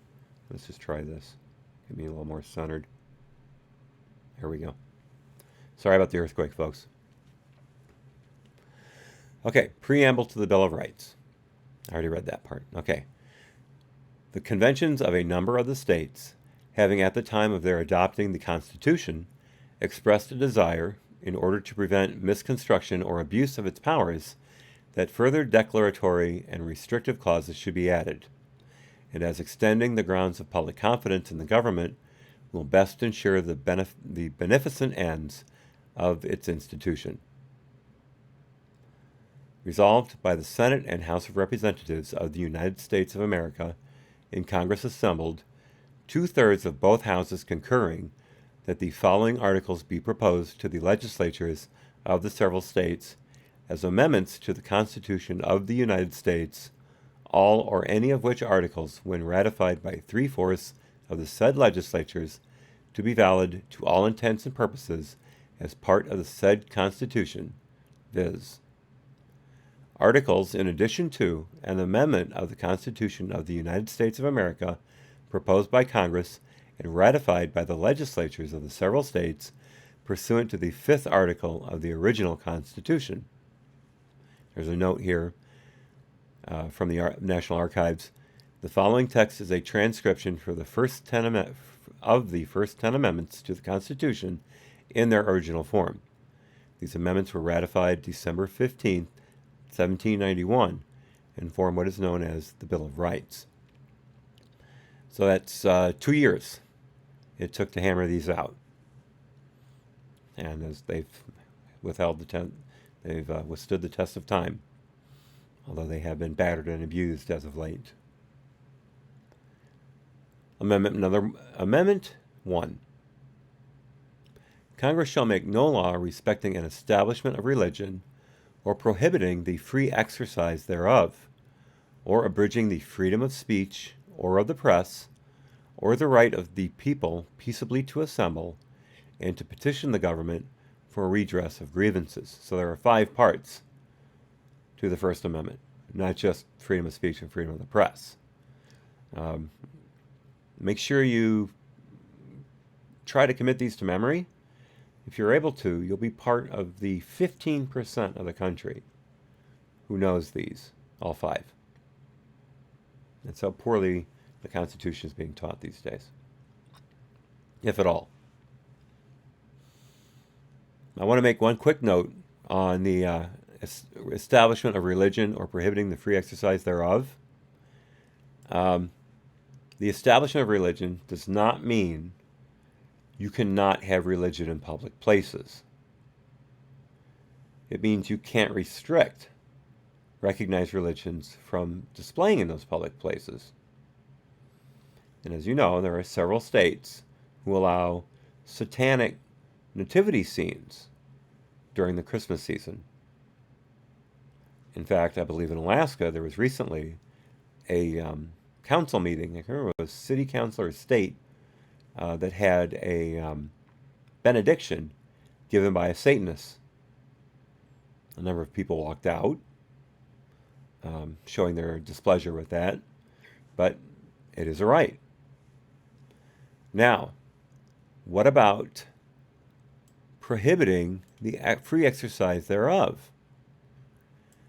The Supreme Court in the 60s struck down the ability of a school to display the 10 Commandments. Not to teach it, not to have it in every classroom. It was on a wall in the hallway. And the Supreme Court said, you can't do that. Why? Because some student might read it and then be indoctrinated into that religion, into Christianity. A complete and utter demolishing of the second clause of the First Amendment. That's when the atheists like Madalyn Murray O'Hair came to prominence and started suing the living hell out of every municipality, every school, every state house that displayed any kind of religious teachings or artifacts. A number of state houses had the 10 Commandments in front of the building or in the building because that's where a lot of the laws of the United States and most of Western Europe, or all of Western Europe, are based. Judeo-Christian laws of behavior. And they struck it down. Now you can't do that. The cake baker in Colorado and in Washington State, bakers, who were sued successfully for not bowing to the wishes of the LGBT community and making cakes that they demanded. I'm not talking about baking cakes. They'll bake them for anybody, but they will not decorate them with such artwork, and that's what this is. This is art, freedom of expression. They will not let them demur to their faith and not produce something that is against their religious morals. Tell me how that is allowed under the First Amendment, second clause, prohibiting the free exercise thereof regarding religion. The Supreme Court dodged the first bullet in the Colorado cake baker case. I believe it's Masterpiece Bakery. They dodged the bullet by saying only that the Colorado board that found him guilty of breaking their ridiculous civil liberties laws, they did it out of malice. They did not rule on the ability to prevent that through Article 2 of the Second Amendment, or First Amendment, excuse me, First Amendment. Pretty cowardly move in my point. But I think the Washington case, the Washington State case, may force their hand. We'll see. Oh, that's right. Yeah, well, the Colorado baker I know won his case, and they went after him again, and he won the second time. Did the Washington baker, did she beat that in Washington State as well? Or is she having to take that higher? That I don't remember. So Laura, if you know that and could put that in the chat, I'd greatly appreciate it.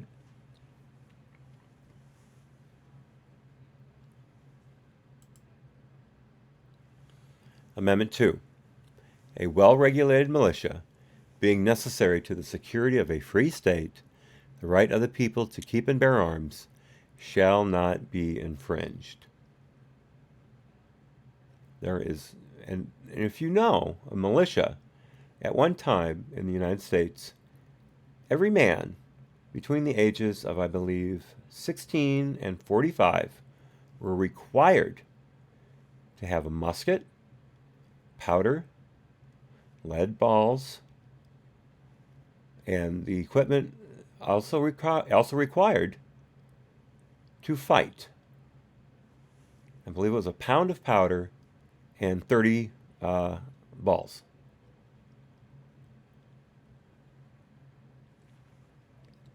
That could keep you shooting for a good 15 minutes, and then more provisions could be brought forward.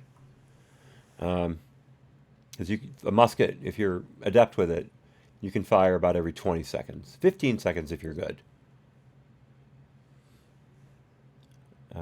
And they had an effective range of about 30 to 40 yards. Because remember, there was smooth bore, which meant when the ball came out of the bore, it was flighting around, it was shaking around, following the last bounce in the barrel, and could veer off after a time. So the range was fairly short. Once they rifled those barrels and created the mini ball, and looked that up, mini ball, I believe it's spelled M-I-N-E, ball, it spun, and that gyroscopic effect kept it straight. And then you increased your range from 30 to 40 yards to anywhere from 100 to 200 yards, depending on the ability of the shooter.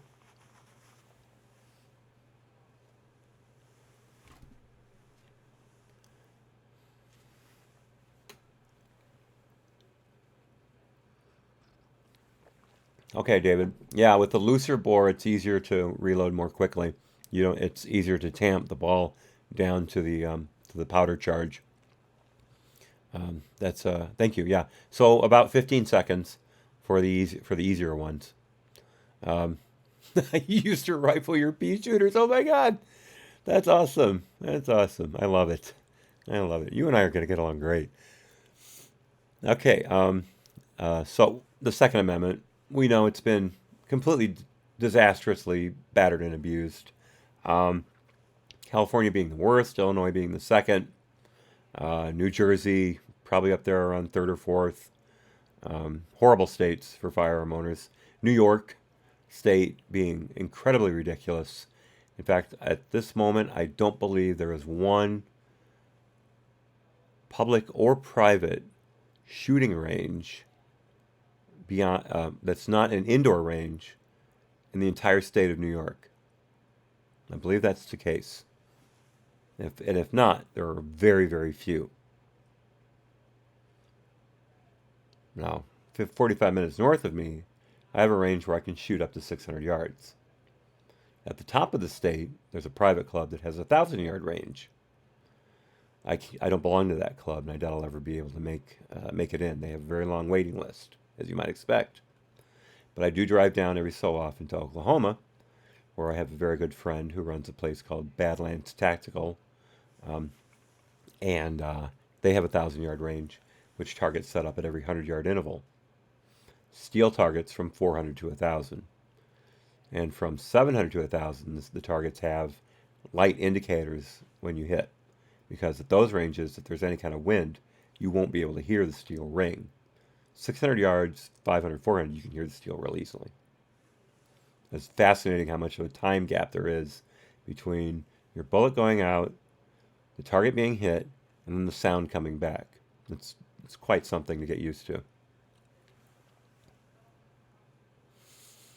So, yes, that's fun. Although my vacation that I just had, real quickly, my vacation that I just had, while I was at that Oklahoma range, I had to go off the beaten path for a particular call of nature, and I stepped in a fire ant mound. And if you don't know what fire ants are, wiki them. They insert formic acid into the wounds and dissolve flesh. And I was bitten about 20 times, maybe 30 times, mainly up my left leg and up to my flank, and right here. Where is that? Yeah, right here. And that's pretty much healed, as much as it's going to heal. That's as good as it gets. I've got scars from fire ants from 30 years ago. So, no fun. That's one of the reasons I didn't come back earlier. I could not control the itching for more than maybe an hour at a time. So there'd been no way I could have done a live stream without going nuts. Which I usually do anyway. All right. As Picasso Notes would say, moving right along. Amendment 3. No soldier shall, in time of peace, be quartered in any house without the consent of the owner, nor in time of war, but in a manner to be prescribed by law. And this, of course, was because of the problem they had with the British quartering troops in their homes without any permission whatsoever, eating their provisions, and pretty much cracking the place up at their leisure. I mean, imagine a soldier 3,000 miles away from home and not under direct supervision at that time. Bad things happen. I don't care what military it is. Some soldiers are going to act out. Now, in some military organizations, those actions may be severely punished, and rightfully so. The British, not so much back then. Not so much at all. Amendment 4. The right, the right of the people to be secure in their persons, houses, papers, and effects against unreasonable searches and seizures shall not be violated, and no warrants shall issue, but upon probable cause, supported by oath or affirmation, and particularly describing the place to be searched and the persons or things to be seized. So there you go. This is one of the amendments. This is one of the rights that was taken away from Michael Flynn, Carter Page, and George Papadopoulos when their FISA warrants were issued. They were illegally obtained and overly broad. Forgive the overly broad. I'm sure they were within the prescriptions of the FISA court, but they were abused nonetheless. I mean, they broke into George Papadopoulos' bank account. It's ridiculous, absolutely ridiculous. So those Fourth Amendment violations are going to become huge when the FISA report by the Inspector General is released. I'm now hearing next month, so a ways away. Yes, David, I do not agree with FISA at all, unless it's specifically against a foreign national suspected of espionage.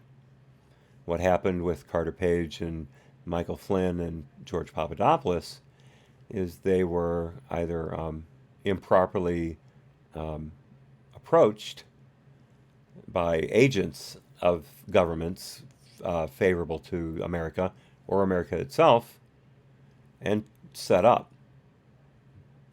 And then those setups were not successful and they were lied about. And then in Carter Page and Michael Flynn's case, they were unmasked because FISA's against U.S. individuals.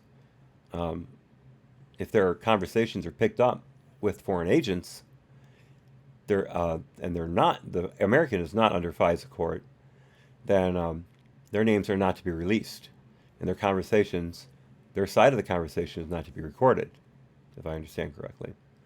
But at the tail end of the Obama administration, hundreds and hundreds of U.S. nationals were unmasked by people like, the Assistant Secretary of State, the UN ambassador, I believe one of the White House staff, completely against the law and designed solely to try to undermine the legitimacy of the Trump campaign. Yes, Ray, absolutely. FBI, no, General Flynn, you don't need your lawyer. Let's send in two guys, set you up, and then laugh about it on national TV. I mean, in front of an audience. I'm sorry, Comey was not on national TV during that, but it was that remark was filmed and was put on the news, but not by any news that cares to hold people to the truth. Susan Rice, thank you, David. That's the name I wanted. Susan Rice, thank you. I should be able to remember that. It's such a simple name, but I have trouble with it quite often. Maybe it's too simple for me to remember. Okay, so that was the Fourth Amendment. Amendment 5. This is another amendment where people usually only know one part of it. No person shall be held to answer for a capital or otherwise infamous crime unless on a presentment or indictment of a grand jury, except in cases arising in the land or naval forces or in the militia, when in actual service in time of war or public danger. Nor shall any person be subject for the same offense to be twice put in jeopardy of life and limb, known as the double jeopardy clause. Nor shall be compelled in any criminal case to be a witness against himself, nor be deprived of life, liberty, or property without due process of law. Nor shall private property be taken for public use without just compensation. Now there's a very important part of this amendment. Of course, we've got, you have to be indicted before you can be tried, unless you're a military person in time of war, which in case you would be subject to a military tribunal. No double jeopardy. You can't incriminate yourself, which is allowed during police interrogations. You're Mirandized, excuse me, and told that you don't have to testify against yourself, but then they lie and cheat and trick you into testifying against yourself. Is that right? Is that wrong? I'm not a lawyer. I've never been in law enforcement. I'm not going to pass judgment on that. But I can say that there is a lot of discussion about that because they can't lie to you in court, even though the prosecution has been found time and time again to violate Baker, which means showing exculpatory evidence to the defense. That happened most recently in the case of the Navy SEAL who was just acquitted of all charges except for taking a picture of himself with a dead combatant, which is against military rule. He was charged with murder and attempted murder. The trial was completely sullied by the prosecution. They withheld exculpatory evidence, and they put a worm, or a Trojan horse, I can't remember how to define it, on his lawyers, the defendant's lawyers' computers, and monitored their communications, electronic communications, back and forth between themselves and with the defendant. How that case was not thrown out immediately, I have no idea. But it was a complete abuse of power by both the Navy and NCIS, and it never should have been brought. It was a complete show trial. You read into it, and it gets even worse than what I just described, but I won't go into all of it. Now, right here, nor shall private property be taken for public use without just compensation. That is the forfeiture clause. And as you can see, that clause has been basically thrown out the window because local municipalities, local police forces, when seizing property from suspected criminals, people who are not yet even under indictment, in some cases, are deprived of property, including money, including boats, cars, houses. And sometimes they're not returned after they're acquitted. That's completely against the Fifth Amendment forfeiture clause. And you may remember Jeff Sessions, former Attorney General and noted recuser. He was all for forfeiture, big time. Very hard behind it. Never liked that about him. Never liked that at all. And David, as you say, Amendment 5 would definitely forbid civil forfeiture as currently enforced. Absolutely. Absolutely. Yeah, eminent domain. Okay, now eminent domain is forfeiture to the government, but with just compensation. So they can say, look, we need your property for this road. There's no way we can build it any other way. But we will give you X amount for your property, and I think they even, no, they don't cover expenses, but they do cover value of property. And oftentimes you are paid several times above the market price for your property, which allows you to build elsewhere at with a much nicer place. I know of a case just down the road from me on Wisconsin Route 31, going south into Illinois. There's a house that is a very, very nice house with beautiful landscaping. The house used to be a fairly normal house, but the west end of their yard was needed for expanding the road. And so they lost maybe a fifth or sixth of their yard. And they got enough money out of it to build a brand new home, much nicer than the previous one. So eminent domain is not necessarily yanking the land away, yanking your house away, and leaving you high and dry. But there are procedures that can be done to lower your property value before eminent domain is enacted. It's very underhanded, but it can be done. My sister is a case in point. I won't go into the details, but she's in danger of having her property devalued fairly significantly by a government project that's going on near it. 33 KAW says, I recall the city of Oakland, I believe, attempting to use this when the Oakland Raiders first explored in the early 80s before moving to LA. Oh, that's right. They wanted to build the new stadium. And they were looking at displacing a number of people. I forgot that. Oh, and you're welcome. You're welcome, sir. You're welcome. Thank you for asking. Okay, Amendment 6. In all criminal prosecutions, the accused shall enjoy the right to a speedy and public trial by an impartial jury of the state and district wherein the crime shall have been committed, which district shall have been previously ascertained by law, and to be informed of the nature and cause of the accusation, to be confronted with the witnesses against him, to have compulsory process for obtaining witnesses in his favor, and to have the assistance of counsel for his defense.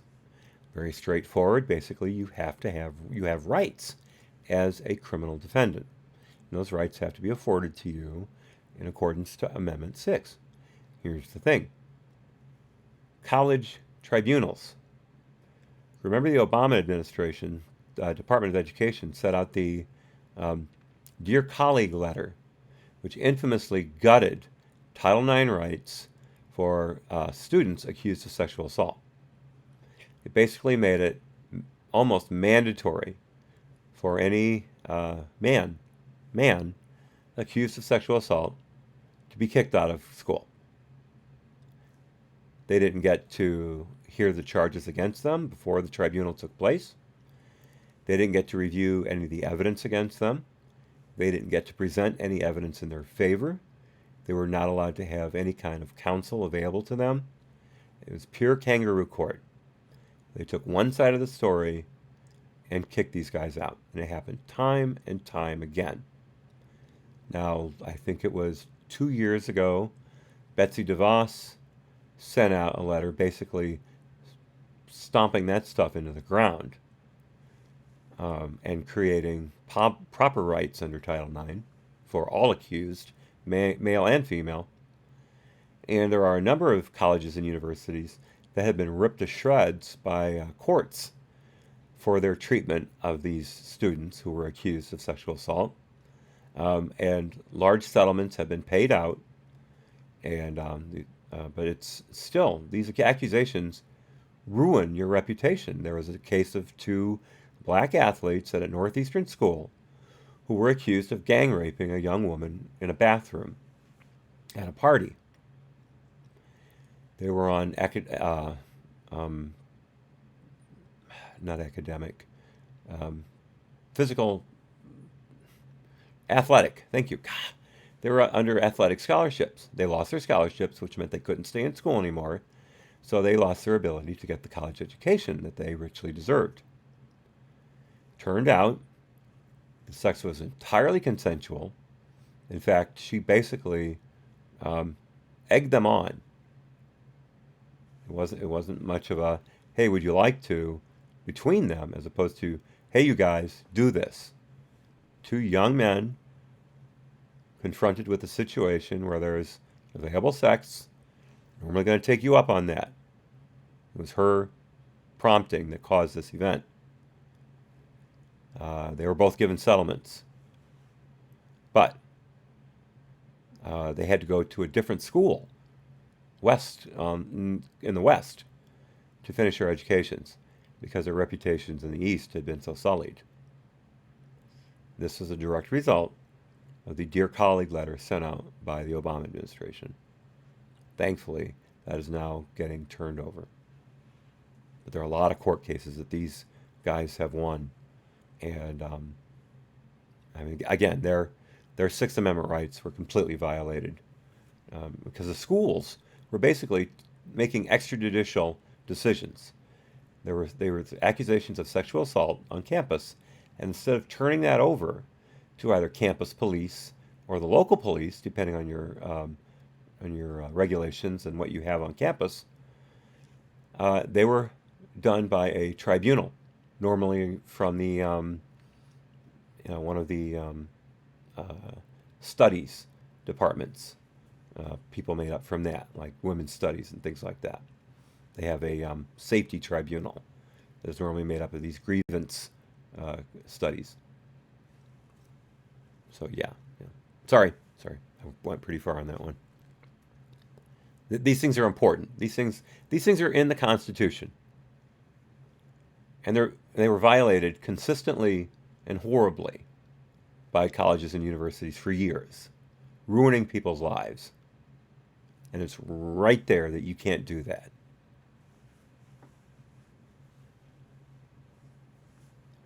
Amendment 7. In suits at common law, where the value in controversy shall exceed $20, the right of trial by jury shall be preserved, and no fact tried by a jury shall be otherwise re-examined in any court of the United States than according to the rules of the common law. So basically, the first court ruling on a suit basically a civil suit, can't be appealed to another court. And of course, I don't know what the current level of damages for civil suits are. I believe it's over $1,000 now, but please correct me if you know otherwise. I'm guessing here, and you know how much I hate to guess incorrectly.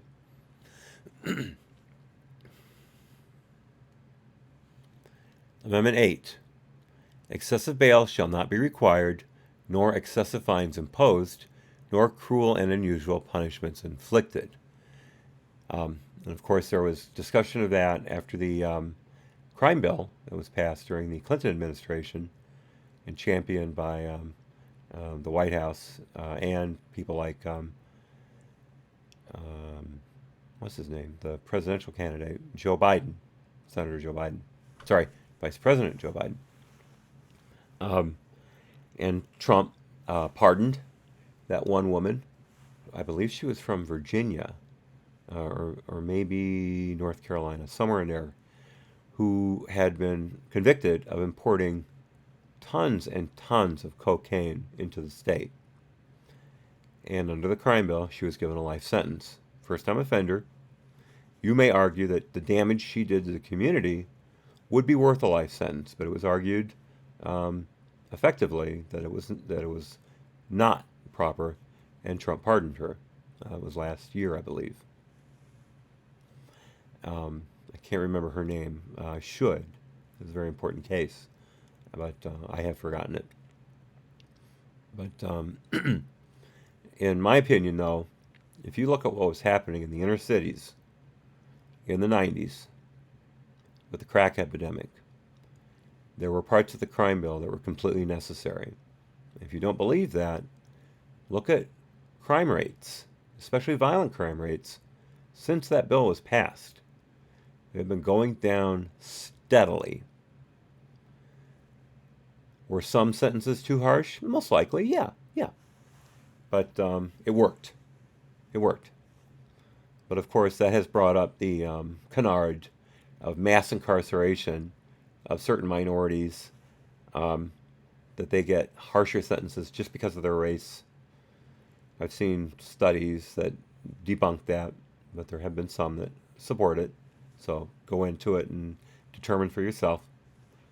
I'm of the opinion that's not the case. And that part about people in jail, Beto O'Rourke loves this. People are in jail for simple marijuana possession. No. Not simple marijuana possession. If you were jailed, it would be county time or city time. It would not be very long at all. There's no one in federal prison because of a simple marijuana possession. What there are people who had concomitant crimes that were pled down, like carrying a gun while in possession of an illegal substance, a controlled substance, like carrying a gun while selling a controlled substance, selling within a school zone, things like that. There were crimes on top of crimes in these cases, and their lawyers pled them down to simple possession so the court could get them in and get them out and move on.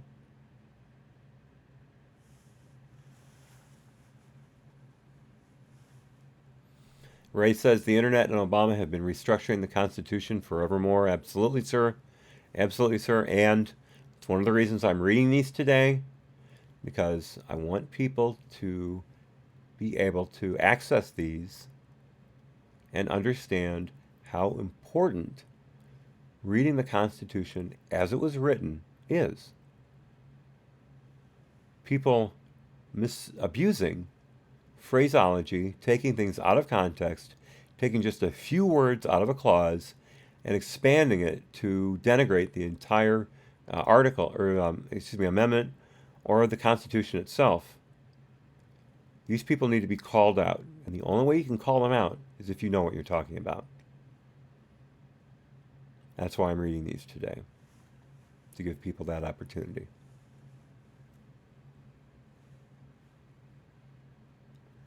Amendment 9. The enumeration in the Constitution of certain rights shall not be construed to deny or disparage others retained by the people.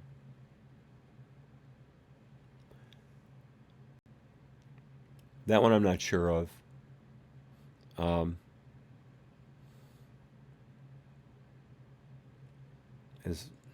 really not sure about that one. As I read it, it could be about defense counsel.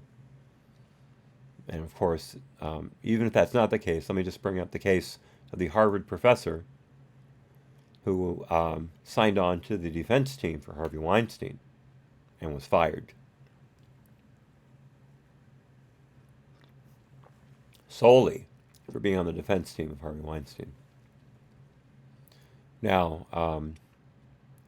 what's his name? Another Harvard professor who's on Fox News quite frequently, who was against the Trump Russia investigation and the Mueller probe. Why can't I remember his name right now? Anyway, he was on the O.J. Simpson defense team. Didn't kick him off. Didn't kick him out of Harvard. Why can't I remember his name? You guys know. Okay, and the final amendment in the Bill of Rights, Amendment 10, the power is not delegated to the United States by the Constitution, nor prohibited by it to the states, or reserved to the states respectively, or to the people. This is where things like Roe v. Wade and the Marriage Act come into play. Is it right for the federal government to dictate to the states that they have to do these things that are not in the Constitution? And the simple answer is no. No, it is not right. Now, I'm against abortion, but I pretty much hang out at the heartbeat laws. I believe there are instances where an abortion could be justified. I don't agree with it, but I cannot be the arbiter of every person's choice. I don't have that right. But the states do. There's no way the Constitution supports abortion. Did you hear anything today that we have just read that supports abortion? If you did, please put it in the chat. Oh, David, I won't be reading the rest of the amendments. I was going to stop at the Bill of Rights. I just wanted to keep it simple because some of the amendments are, fairly boring. But go ahead and get the coffee, and I'll prattle on for a bit, and let me know when you come back, and then we'll do the video. I'll hang out. Picasso knows, stepping in and saving my bacon. Ninth Amendment is basically other rights may exist aside from ones explicitly mentioned, even though not listed, may not be violated. Okay. There we go. Oh, disparage others refers to enumerations of certain rights, not people. That others refers to rights. I see. Very nice, Picasso knows. Thank you. This is why Picasso knows is my executive producer, David. This is what she does. And everybody else in the chat who's new, Picasso knows is intimately related to me in a way that I'm sure you can easily construe. She has been my executive producer for about, let's say, a month and a half now, 2 months. And she's invaluable. I love her to death. She's my sweet baboo. There's a reference that you may or may not know. And of course, she supplies me with all the mint tea with honey I can drink. Keeps my voice nice and supple. But anyway, there is the Bill of Rights. Fairly simple and often violated.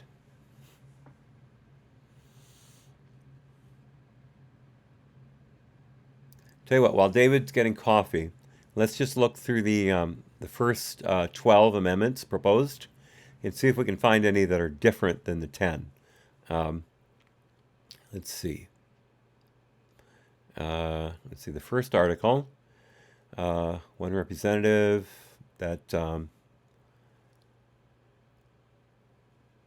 okay, so the first article is basically about elections for the states for their representatives to Congress. So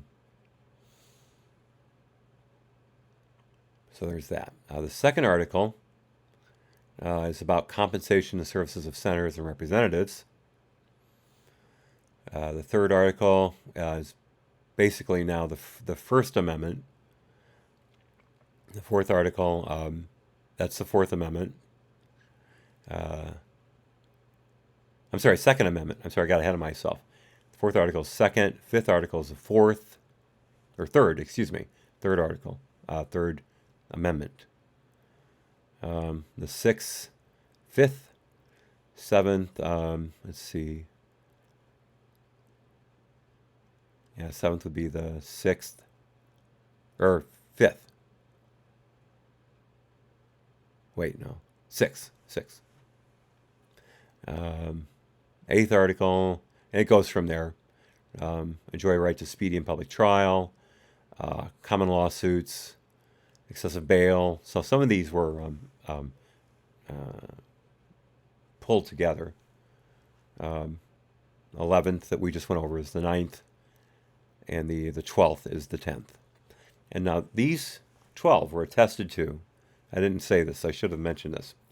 These 12 were attested to by Frederick Augustus Muhlenberg, Speaker of the House of Representatives, John Adams, Vice President of the United States and President of the Senate, John Beckley, Clerk of the House of Representatives, and Sam A. Otis, Secretary of the Senate.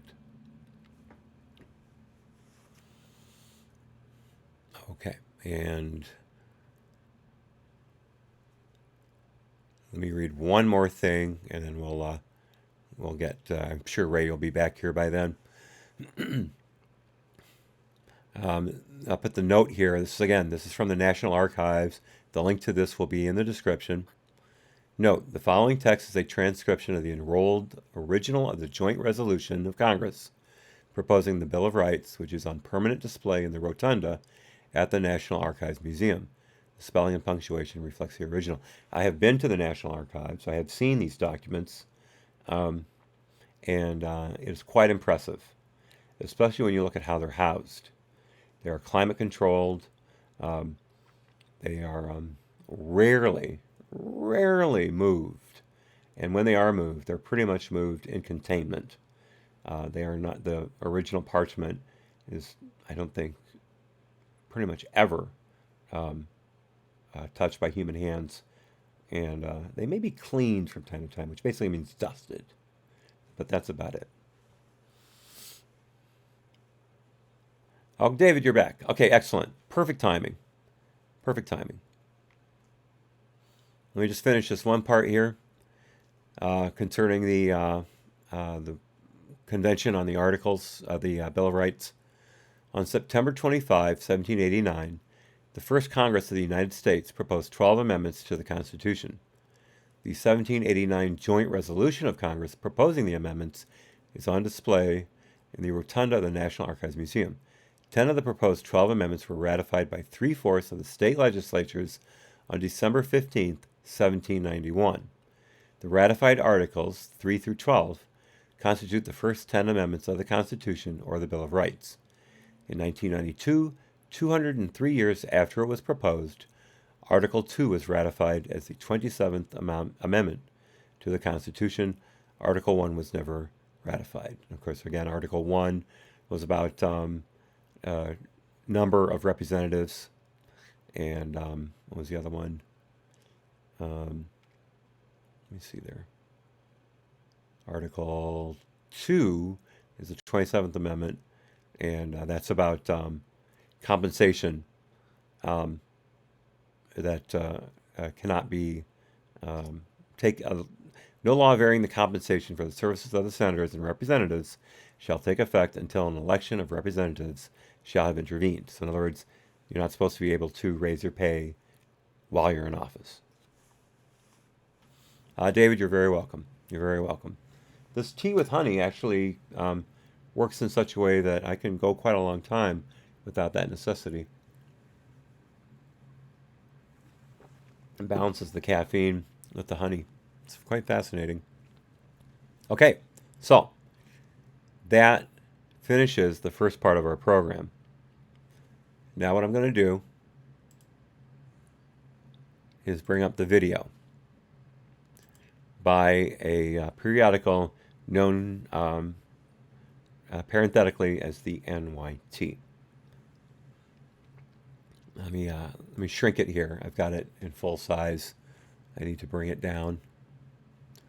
Let's see here. Oh, that didn't work.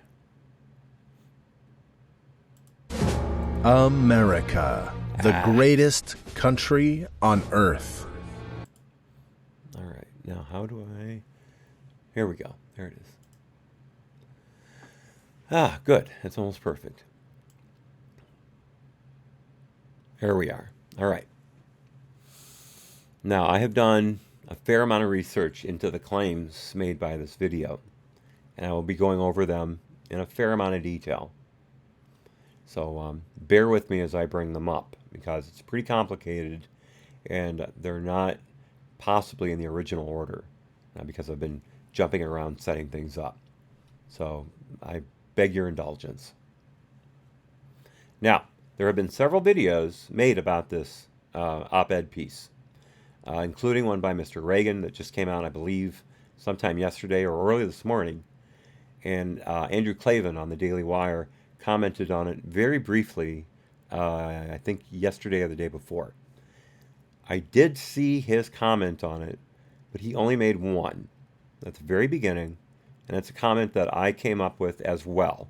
So it may sound like I'm parroting Klavan, but I reached this conclusion independently as well. So forgive me if it sounds copied. Here we go. America, the greatest country on earth. A narrative packed and sold to tiny patriots. Okay, here they start off. A narrative sold to tiny tots. Well, not anymore. You can opt out of saying the Pledge of Allegiance. Some districts have dropped the under God from it. Some in every classroom that I was in, from first through fourth grade, there was an American flag in the classroom. When I went to junior high, through fifth grade.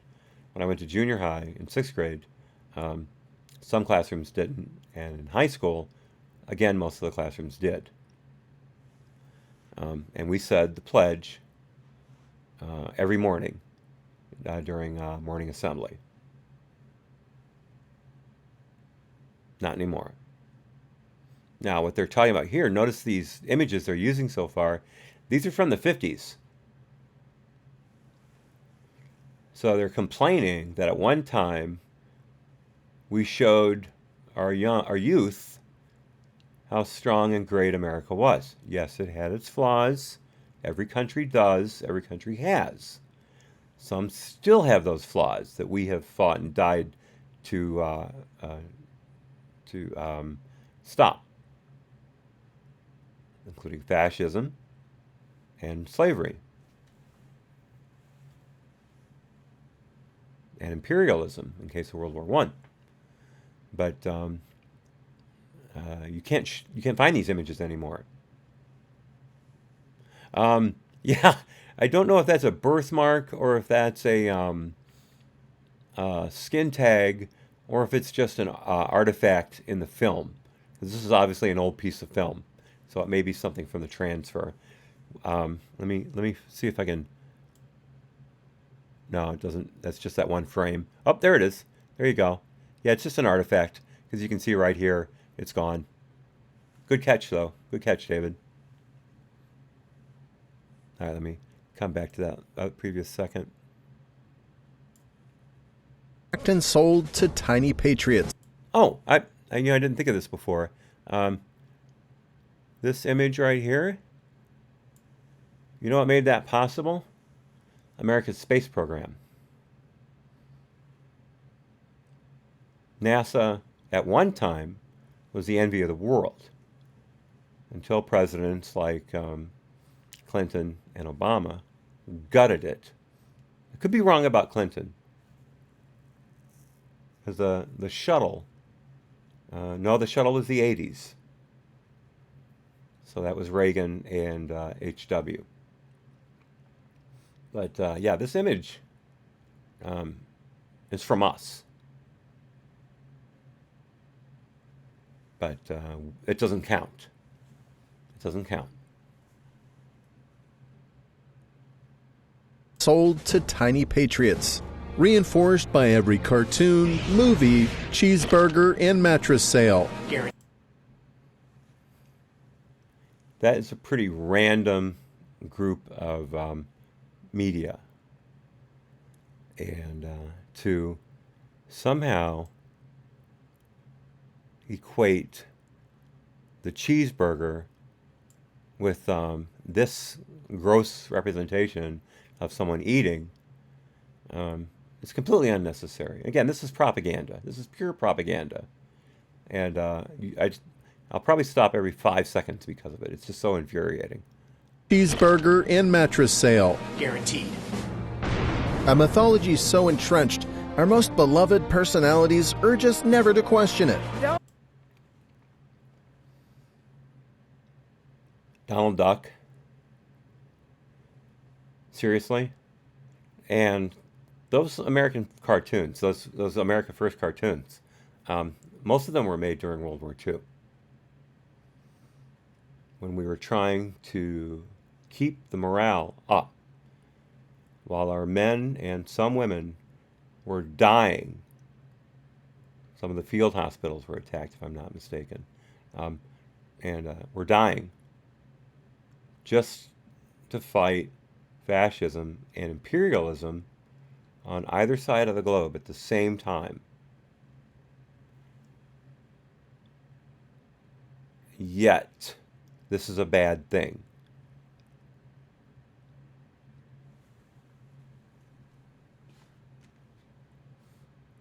Don't let anyone ever tell you that this country isn't great. Now, this is the woman who said she was never proud of America until her husband was elected president. To use her as an example of patriotism is laughable. Thank God they didn't put her husband up there. That would have been the ultimate irony. This right now is the greatest country on earth. Greatest country God ever gave me. Yeah, okay. Sean Hannity, the bugbear of the left. There's Satan. And notice what he's doing here. Happy 4th of July. You can't say that America is the greatest country on earth on July 4th without it being propaganda. Seriously?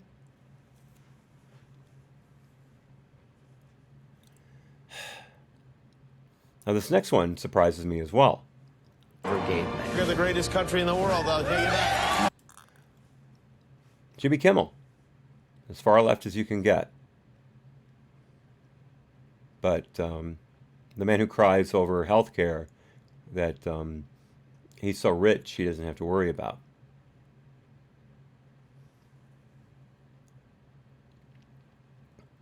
Now, I don't know this movie. If any of you know this movie, please put it in the chat. I think it's one of the Karate Kids, because this looks like Pat Morita right here on the left. But I don't know that for a fact. So, again, it's pretty obscure. I know most movies.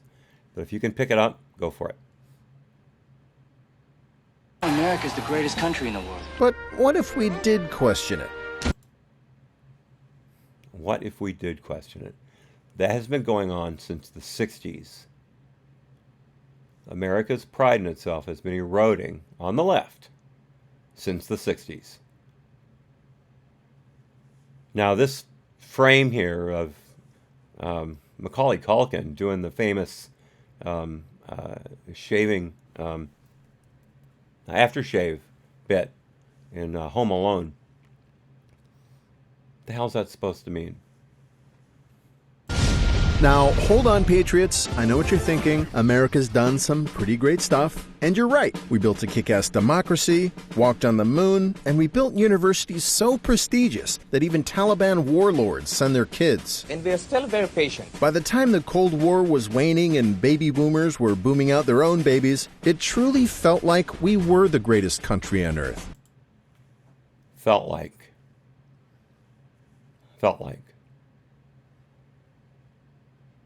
Now, mind you, this was going on at the time of the Vietnam War, when baby boomers were having their own children. I am one of the last of the baby boomers. I came in right at the end. Picasso Knows is virtually the last of the baby boomers. She was, she just barely made it. But, so truly felt like we were the greatest country on earth. Our country was being torn apart by the left. Now, listen, of course, there's no single way to measure greatness, but one good test is how we rank into OECD, which Here we go. Now we're going to get into the details. is basically a golf club of 36 countries, predominantly wealthy, Western, and democratic. And unlike most golf clubs, this one's got some diversity too. America is the richest country in this club, but we're also the poorest, with a whopping 18% poverty rate. Bullshit. All right, let's see here. Where is that? Yeah, okay. Let's look at this. This is poverty by family, poverty as related to family makeup. You can see here, family and peoples in poverty by type of family, 2016 and 2017. Look at these numbers. I'm mainly going to focus on two things. One, primary families. That's a family with a householder and related children in the household. The percent of primary families below the poverty line was 9.8% in 2016.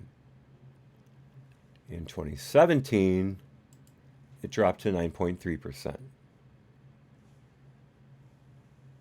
Now, we break it down a little further. Female householder, let's start at this. Married couple, percentage below poverty, 5.1. Nearly half of the total for primary families. And then in 2017, it dropped to 4.9. Now here's where your ratios start to get screwed up. Female householder, no husband present. So in other words, a single mother. Percentage in 2016, 26.6%. Basically 2.5 times the number for primary families, and 5 times as much as a married couple. And that percentage in 2017 dropped to, I got the wrong one, dropped to 25.7, basically a full percentage point in 1 year.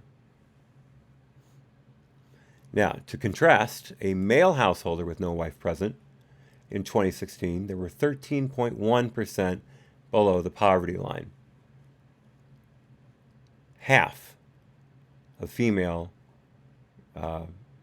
single parents. And that number dropped 0.7% to 12.4 in 2017. So the only figure here that is anywhere near 18%, as said in the video, is single mothers. Yeah, single mothers.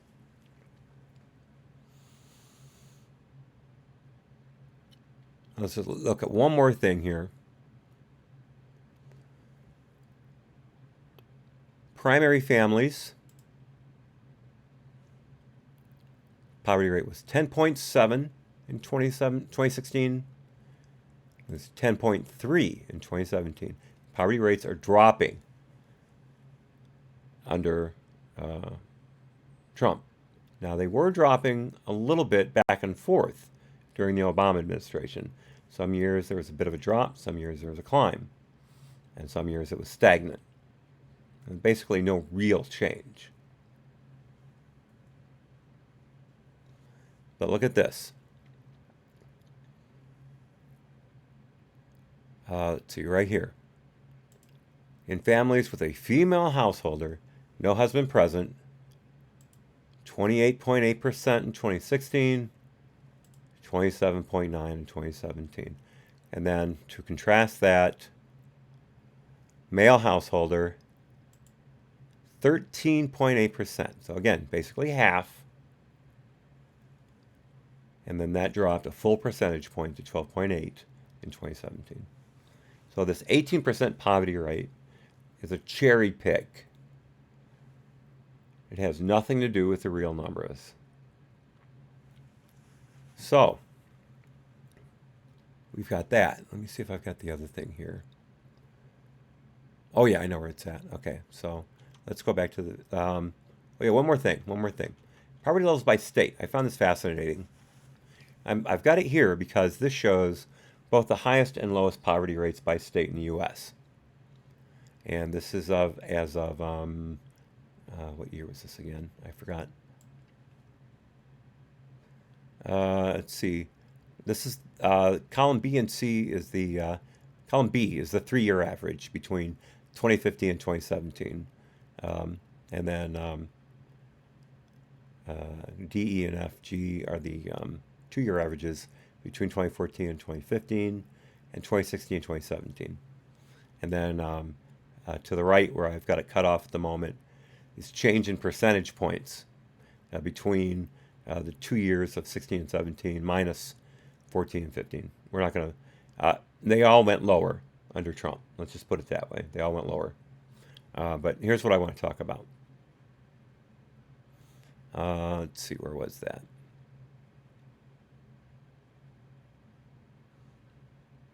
I lost it. Oh, there it is, Louisiana. Louisiana has the highest poverty rate in the U.S. by percentage with 20%. The lowest poverty rate in the United States is New Hampshire with 6.7%. Basically 1/3. Close enough, or at least 2.5 times lower than Louisiana. As I looked at this chart, and I highly recommend you do it too, link is in the description. But what I've done for these is I've linked the page that has this and other reports about income and poverty in the United States, the surveys that have been taken in recent years. And that page has all of these plus a number of others. So I've linked to that, so you can pick and choose what you want to do. But I have found by looking at this page that your poverty rates, as far as I can determine, in the United States are dependent on 2 of 3 things. Any 2 of these 3 will determine your poverty rate. Some have all 3, some have just 2. 1, homogeneity of population. Louisiana is not homogeneous. Excuse me. It has a very high ratio between, or I should say high ratio. It has a fairly strong ratio between white and non-white residents. So it's mixed. New Hampshire, on the other hand, if I'm not mistaken, has been called the whitest state in America. It has a black population, or non-white population, excuse me, of somewhere around 3%. So, homogeneity of population. 2, industry or access to natural resources. New Hampshire is abundant with natural resources, which fuel most of their industry in turn. They don't have a lot of heavy industry like factories, but they do have processing plants for wood and maple syrup, and they have pasture, things like that. Louisiana, like many states in the South, in fact, the vast majority of the states in the South account for the highest percentages of poverty. They're ravaged by the Civil War, and their economy was mainly agrarian at the time, and the United States moved to a less agrarian economy, except in the Midwest. Their infrastructure is very poor, and so hence poverty. Now, the third factor that I found is population. New Hampshire has one of the lowest population counts in the country, somewhere around, I think it was 1.02, 1.4 million people. Contrast that to California, which I believe has 33 million people. And Louisiana actually has a fairly low population, but it matches the first 2 criteria. And as you go through this list, again, this is my conjecture on these numbers. If you find something different, great. Put it in the comments after this video posts, and I'll be happy to look at them. I want to know as much about this as possible. But those 3 considerations, at least 2 of the 3, have a direct impact on your poverty level.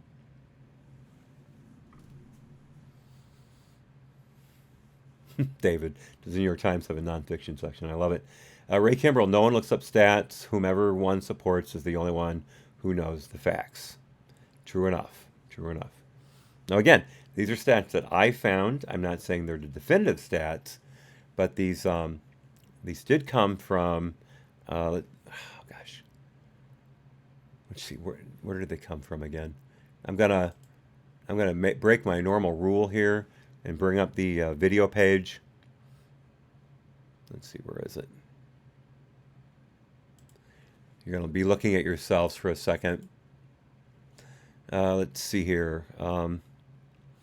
Income and poverty levels, U.S. It's from the Census, Department of Census. These are 2018 publication. So about as good numbers as you're going to get right now. That was easy. Let's see now. I don't want to go to that yet, so I'm going to just drop that. All right, let's go back to the video. So we debunked the 18% poverty rate.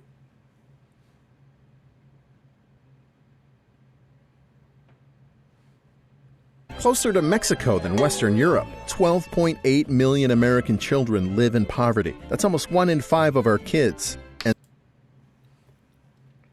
does this number count illegals? He doesn't say. Doesn't say where he got his stats. There's no references to this video anywhere. So we have no idea where these numbers are coming from. But if you include single mother households and households that are run by illegal aliens, you're going to get that number, or at least something close to it, I'm sure. We saw in some of those stats from single mothers with children that their poverty rates were as high as 28%, almost 29%. One was 28.8%. So that's what's driving these numbers. The lack of married couples or people living illegally. speaking of kids, turns out at the level of high school science, we're 19th of 30. We used to be first. 36. Reading, 20th. And math, a dismal 30th. Used to be up in the top 3, if I'm not mistaken. And what's changed these numbers from the 50s and early 60s? Public schools. Public schools taken over by teachers' unions and run by corrupt city governments. Look at the schools in Chicago, Detroit, Baltimore, California. They're dismal. California is rated right now, I think, 49th in school categories as far as what's the word I'm looking for? The let's say the efficiency of the schools, the ability for them to teach the basics. 49th. California used to be number 1 in all categories. The Democrats took over, the teachers' unions took over, and the teachers' union wanted more power and less accountability. So they formed unions, got money from the state, paid themselves higher and higher salaries every 2-3 years, and then with that money pumped it back into the Democratic Party to get people amenable to their course of action elected, and the cycle continues. You might remember the Janus case last year in the Supreme Court, where it was determined that if you belong to a public union, you do not have to automatically pay dues. You can withhold dues from your paycheck and not be adversely affected. That was a crippling blow to some of these unions, because now people can opt out and they're losing money. That decision was highly, highly unpopular with teachers and public sector unions. So it's our own fault we have fallen so far in world statistics in education. But mainly, it's the Democrats' fault.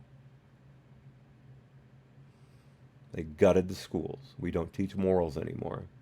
Used to be you had to teach the Bible. Not because we wanted the kids to be Christians, but we wanted them to have the moral underpinnings that made this country into the United States of America. And remember, the Bible, the Old Testament, is also Judeo.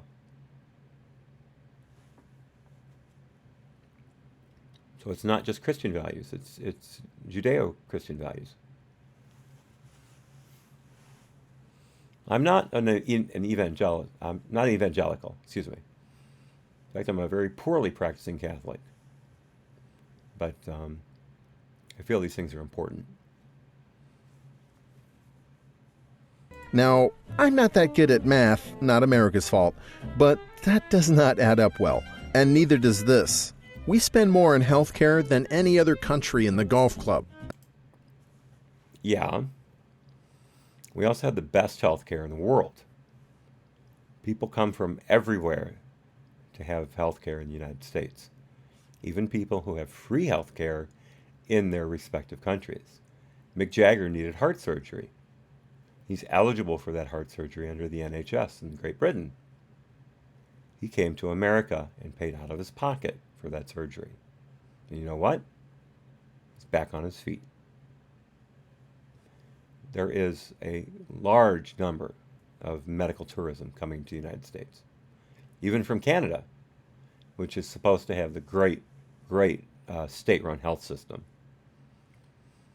People talk about how other countries have higher satisfaction rates with their healthcare. That's because it's the only healthcare they've ever known. They've never seen American healthcare. And let's also remember that part of the spending on healthcare is prescription drug prices, which are very high in the United States. But I think 60% of the world's drug manufacturing, as far as research and development and launching of new drugs, is in the United States alone. And the FDA has a very onerous process for bringing a drug to market. It is prohibitively expensive for all but the biggest companies or startups that can get huge financing. And if the startups can't get that one drug to market, they're bankrupt. There's no coming back. So the healthcare industry, the pharmaceutical industry, excuse me, has to charge high prices to compensate for the high development costs. It's a vicious cycle. If we can get the FDA to regulate itself in a much less prescriptive and I used the word onerous before, I'm going to use it again, onerous manner, drug prices will come down. The idea of capping drug prices is insane, because what you're going to do is keep new drugs from coming to market. It's socialism, is what it is. It's the state determining how much someone can make, which is as anti-capitalist as you can get. That's not right.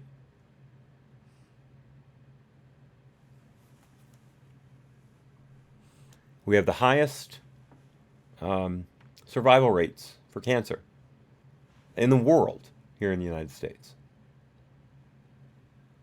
Especially out of our own private little pockets. But we live sicker and shorter lives. Let's look at this list here. Come down a little bit. Switzerland, small, homogeneous population. Luxembourg, same. Norway, same. Germany, they pump a lot of money into their healthcare system, but they also have very high taxes. And it's, again, a homogeneous population. Ireland, Netherlands, Denmark, Austria, Belgium, Australia, Canada, France, Japan, Iceland, UK, Finland, except for the UK. All those are the same. Small population, high homogeneity. And the UK is ranked below the US. You can have three things with state-run healthcare. I'm sorry, you can have two things out of three, just like I was talking about with state poverty levels. You can have high-quality healthcare. You can have subsidized healthcare. Or, oh gosh, I forgot now. Ben Shapiro says this all the time. Let's see. High quality, universal coverage, or low rates. That's it. High quality, universal coverage, and low rates, or state paid for. You can only have two of those at any one time. So if you want state paid for state paid for healthcare, if you want high quality, the costs are going to be through the roof. If you want the cost to be low, then you're going to have things like waiting lists, substandard care, fewer doctors available, things like that. Fewer drugs being brought to market.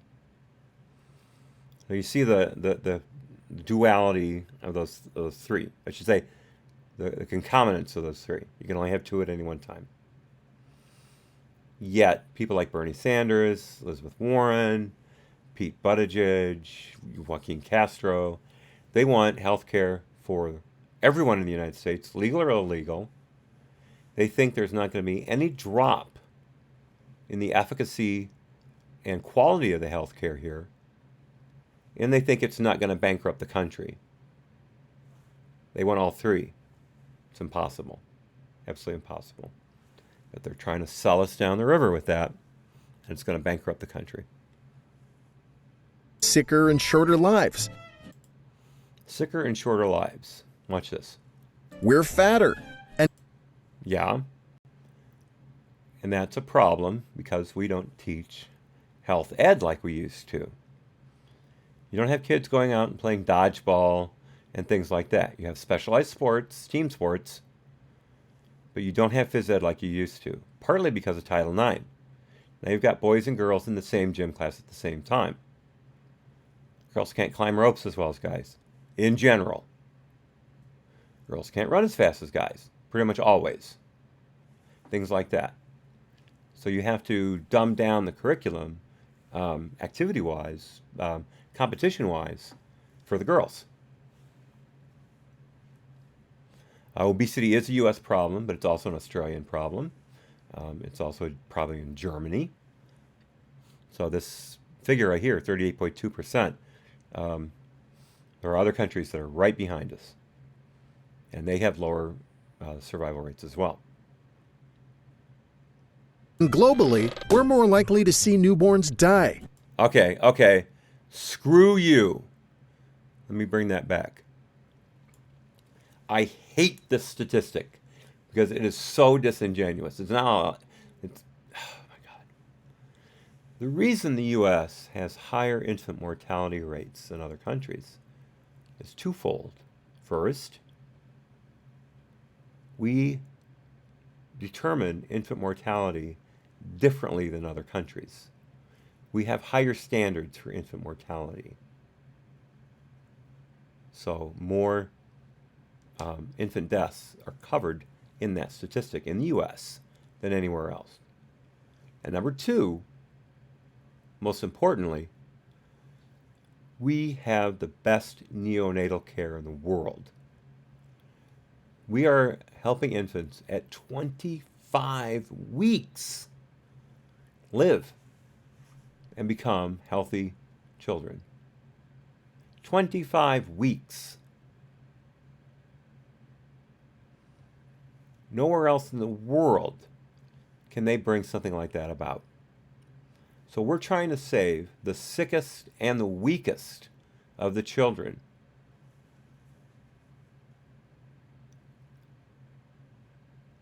I'll get to that in a second, Ray. That's very fascinating. So we're trying to save the sickest and the weakest of the children. So we have more fatalities because we're taking greater risks. We are not a third world country when it comes to infant mortality. This is bullshit.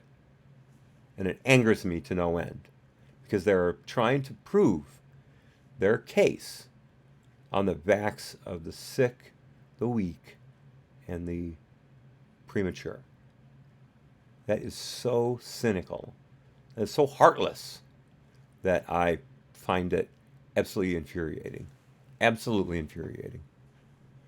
Ray Kimbrell, when I was stationed in Turkey in the 80s, there was no health care. Animals were treated better. South Korea the same. Thank you. Turkey is part of NATO. You'd think, it wasn't in the 80s, though, I don't believe. Maybe it was. I think it was recently added to NATO. So, but still, Turkey is a fairly developed country, according to Erdogan. So, where's your healthcare system? And South Korea, I didn't know that about South Korea. I hope that's changed as South Korea has gotten more and more wealthy. Let's remember it was also ravaged by the Korean War, so the recovery was longer. But I'm hoping that's changed. Once again, you hear somebody talk about the U.S.'s mortality rate, jump them. Factually, jump them. And do not let them up until they beg for mercy. Newborns die. We're even behind Bosnia. Again, a complete and total mangling of the facts just to push a narrative. But we have freedom in America, and everyone's jealous or something. Or something. And we don't have freedom in America right now because of the left and the left-leaning Supreme Court. We have gun control laws that are out of bounds. In California right now, you have to show ID to buy ammunition. You can only buy, I believe, 1 or 2 boxes at a time. And there's a $50 counter fee for every purchase. And you can only buy, like every 2 weeks? 3 weeks, something like that. So if you want to go to the range and practice and become proficient with your pistol or your rifle, forget it. Forget it. When I'm well and able to get to the range, I'll shoot hundreds of rounds in one range time. Hundreds. Thankfully, I load my own ammunition, so I can load it at about half the cost, but you wind up shooting twice as much, so it evens out. That's pretty common with reloaders. It's pretty hilarious. Ray Kimbrell says South Korea plastic surgery #1 in the world. I had never heard of that before. That's fascinating. David, reloading is so green. Absolutely, sir. We're saving the planet one copper-coated projectile at a time. I use a lot of lipstick bullets. They're electrochemically coated lead bullets. They're cheaper and they're very safe. You don't get lead exposure from them. And they're the ones I buy from Acme bullets, Acme, ACME, are incredibly accurate. I highly recommend Acme bullets if you reload, seriously. The enemies of freedom. Pursuing the enemies of freedom. The enemies of freedom. And other enemies of freedom. Turns out, Yeah, heaven forbid we talk about enemies of freedom. Places like Turkey, Iraq, Iran, Afghanistan. You could even go so far as Thailand or Indonesia. Those are very authoritarian countries. Places in South America that have Marxist regimes that are wasting millions and millions of people because they won't develop industry, because they can't develop industry, because they don't allow capital investment. Trump cutting off aid to those countries, I thought, was a two-edged sword. One, it didn't give them the ability to provide more resources for their population, but in most of the cases, they weren't providing those resources to the population. It was going to the top echelons, upper echelons of the government, never coming down to the poor people, and they were encouraging people to emigrate to the United States illegally. The president of El Salvador recently said that the father and daughter who drowned in the Rio Grande, was that a week ago? It was their fault because they had such poor conditions in that country. They felt they had to go to the United States illegally. That's pretty woke, in a good way. Racist Korean woman went to look American. Oh, wow. The Korean face is pretty distinctive. It's got that flatter look to it. I would be surprised how that is achieved. Interesting. And of course, we're going to show a picture of Sarah Sanders when she was being completely and utterly insulted by that forgettable comedian whose Netflix show thankfully lasted about 6 episodes. Don't put her name in the chat. I don't want to remember her name. She's as forgettable as Chelsea Handler, and I want her to remain that way.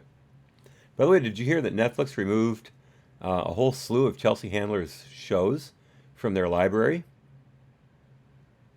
Just ripped them off the library. They said it was because they wanted people to be able to catch up with her more recent shows. I think it was because they realized they were wasting server space on some hack, former funny person who was completely wasting any kind of data space at their server farm. Also, she's as un-American as you get. Kind of surprising for Netflix to admit that, even if it tangentially. a lot of countries have freedoms. And while we boast about them, using our rights is a different story. Only 56% of Americans turn out to vote, while... Yeah. And when you're presented with choices, like we've had recently, where people have to run to either side of the spectrum in order to separate themselves from the nut jobs, that's going to happen. You're not going to get as much participation. Also, again, civic mindedness is down. 56 of Americans voting. I forgot to look it up. I should have. I did not do it. But I'll bet you that has dropped significantly from the 50s and 60s. I will bet you anything. So that is a statistic that is as much the fault of American laziness as it is of the dearth of civic education in children, and the emphasis on the importance of voting. Now, this last election in 16, and I believe in 18, saw very high rates of participation, both with Democrats and Republicans. Ironically, most of the states, Republicans outvoted the Democrats, but overall, but in the districts that the Democrats won, the congressional districts, their turnout was higher for quote-unquote moderate Democrats. You had Republicans who were not running with Trump.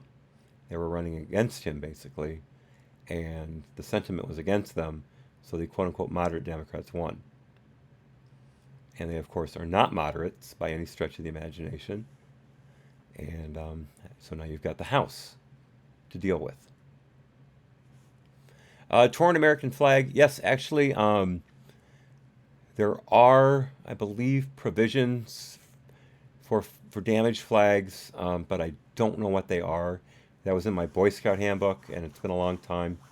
I believe if they are military artifacts, like a flag that was flown over a base, I believe that's allowed.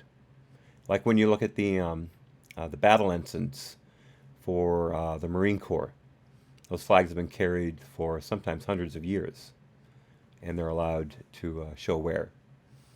But don't quote me on that. Again, long time ago, Boy Scout training. Well, it's closer to 80% in countries like Denmark and Australia. Okay, again, homogeneous countries, much smaller populations. I believe Australia has a population of something like, 30 million, maybe? Maybe it's 3 million. No, it's probably about 30 million. And Denmark, of course, my God, it's tiny, tiny. And they teach their people to be proud of their country. Australia is a very, very patriotic country. I don't know a lot about Denmark, but I'm sure it's quite the same. Ray says you must burn the flag if it touches the ground. I do remember that. Yes. You cannot bury the flag, if I remember correctly. You must burn it. And I hope all of you have your flags out today, because ours was put out this morning, and it's waving slightly. There's not much of a breeze out there, but it's out there and it's flying. And I'm very proud to have that. If I had thought of it sooner, I'd have a Betsy Ross flag out there, most definitely. And I think next year I'm going to get one and put it out. And it's getting worse. This year, America slid on. Yes, the flag upside down, as you may know, is a sign of distress, and help is needed. That's a very common knowledge in the Scouts and places like that teach flag etiquette. And here you have a 60s protester in front of the White House. So, yeah, this is an example of civic mindedness right there. They were exercising their right to assemble and their right to protest. I afford them that right completely and utterly. They had every right to protest. But setting off bombs on college campuses, shooting up police stations, things like that, maybe that's a little different. Maybe that shouldn't have been done. Rioting and burning down your entire neighborhood, maybe that wasn't such a good idea. Oh, David, it's simple. They walk around on their hands. A lot of people don't know that. Yeah, the Australians always walk on their hands to keep the blood going to their heads. Little known fact. This year, America slid on global rankings of corruption and freedom and dropped from a functional to a flawed democracy. Okay. Functional to flawed democracy. Let's see here. Where did I put that? Oh, yeah. Oops, one more. Here we go. Right here. Oops. No. Yeah, this one. Okay. The U.S. is no longer a full democracy, study warns. Now, this study came out in The Economist, but I could not find it anywhere. Now, coincidentally, this came out, go away, Amanda. This came out January 26, 2017. Like, what, 2 days, 3 days after Trump was inaugurated? So these stats were being collected during the Obama administration. They did not come up with this survey in 3 days. But it's made to look like it's Trump's fault, of course. It's all Trump's fault. Remember, ATE. Everything is dated ATE, after Trump election. According to the report's authors, a flawed democracy has free elections but weak governance, an underdeveloped political culture, and low levels of participation. Does that sound like America? Under Obama, it does. Yes, Harley. Hello, kitty cat. And here, other countries that share this dubious honor include Italy, France, Japan, and India. Italy, highly developed. Japan, highly developed. France, highly developed. India, coming along. Within, I think, another 15, 20 years, India will be a first world nation. Rankings are based on a country's electoral process, civil liberties, the functioning of government, political participation, and political culture. Now, look at the countries that are at the top. Norway, Iceland, and Sweden. Small, homogeneous countries with thriving economies. Iceland is doing well, and Norway and Sweden, of course. Although Sweden is dropping rapidly because of its unmitigated failure of immigration policies, they're still up there as far as per capita income, which is taxed at, I believe, 66%. And then you have New Zealand and Denmark, Canada and Ireland. New Zealand, homogeneous, small population. Denmark, same. Canada, same. Ireland, same.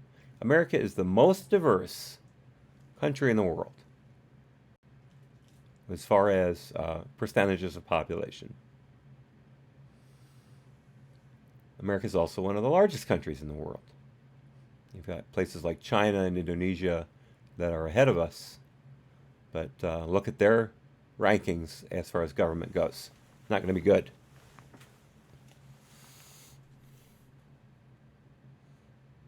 And of course, Syria and North Korea came in last. Go figure. But we are 21, but we are incomparable in our makeup, in our economic engine, and our freedoms. On some of these places, if I'm not mistaken, voting is compulsory, unless you can somehow opt out, like jury duty. So that whole bit about 56% participation as opposed to 80% participation, I didn't think of that before, but that probably has a lot to do with it. And Ray says this is not a democracy. Absolutely. If I said that, I apologize. Oh, I'm sorry. According to the report's authors, a flawed democracy. That's what they're talking about. Thank you, Ray. Absolutely. This is a constitutional republic. Thank God it's still that way. Okay. So what, besides our economy and military, are we actually number one in? Turns out, a lot of things. Civilian gun ownership. There's no problem with that. Second Amendment, folks. Deal with it. Mass shootings. Wrong. Let's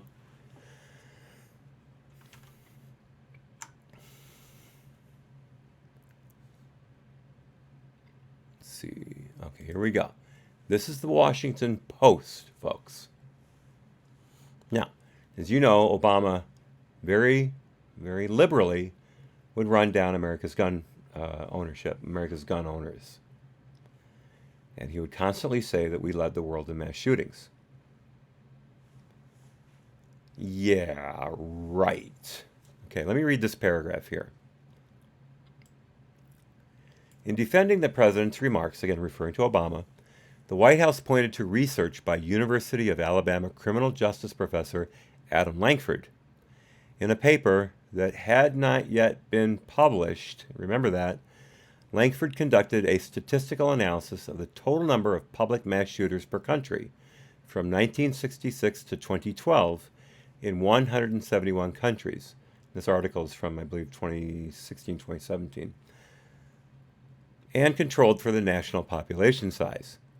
He said his data showed the United States had significantly more mass shooters, with 90 between 1966 and 2012, compared with 202 in the rest of the world. Okay, now here's the thing. These researchers always define mass shootings to their benefit. They always look for the numbers before they do the stats that most comply with their agenda. And I'm talking about left-leaning statistics.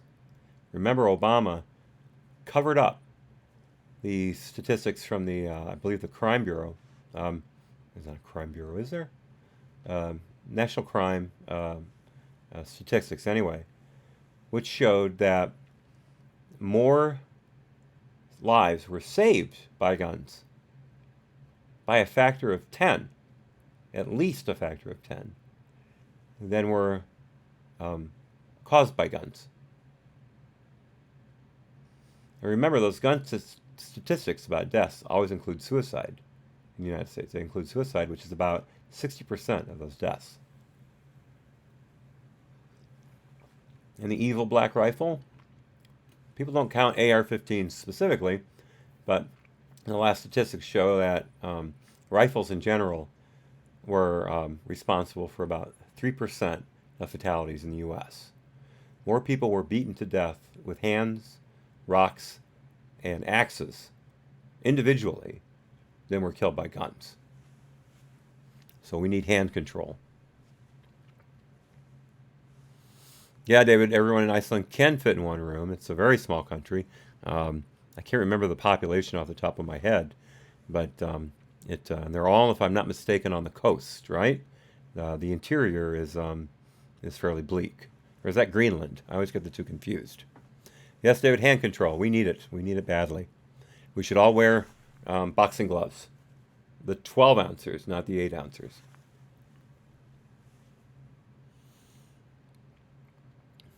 Now, okay, let's continue. Now there's a study that claims to undermine Lankford's research, generating headlines in right-leaning media. Of course, you know why it's in right-leaning media? Because the left won't cover it. The left is afraid of the truth, and so when it's presented to them, they run and hide. To continue, the fact-checker raised questions at the time about Lankford's findings, so we decided it was worth revisiting the issue. Okay, here we go. This is going to take a little while, but this is important. This is very important. Every time you hear someone say, the U.S. leads mass shootings in the world, counter with this. And this article is in the description, if I'm not mistaken. I'll make sure it is. Facts. The FBI does not officially define quote-unquote mass shooting. It's true, it doesn't. And does not use the term in uniform crime records, uniform crime report records. In the 1980s, the FBI established a definition for mass murder, not mass shooting, as 4 or more victims slain in one event in one location, and the offender is not included in the victim count if the shooter committed suicide or was killed in a justifiable homicide, which happens, I think, about 80% of the time. Very rarely are mass shooters found alive, either, again, through suicide or through interaction with the police. By interaction, I mean they're shooting it out with the police.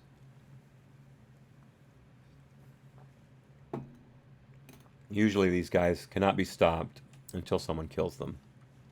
And of course you have all these workplaces that are gun-free zones.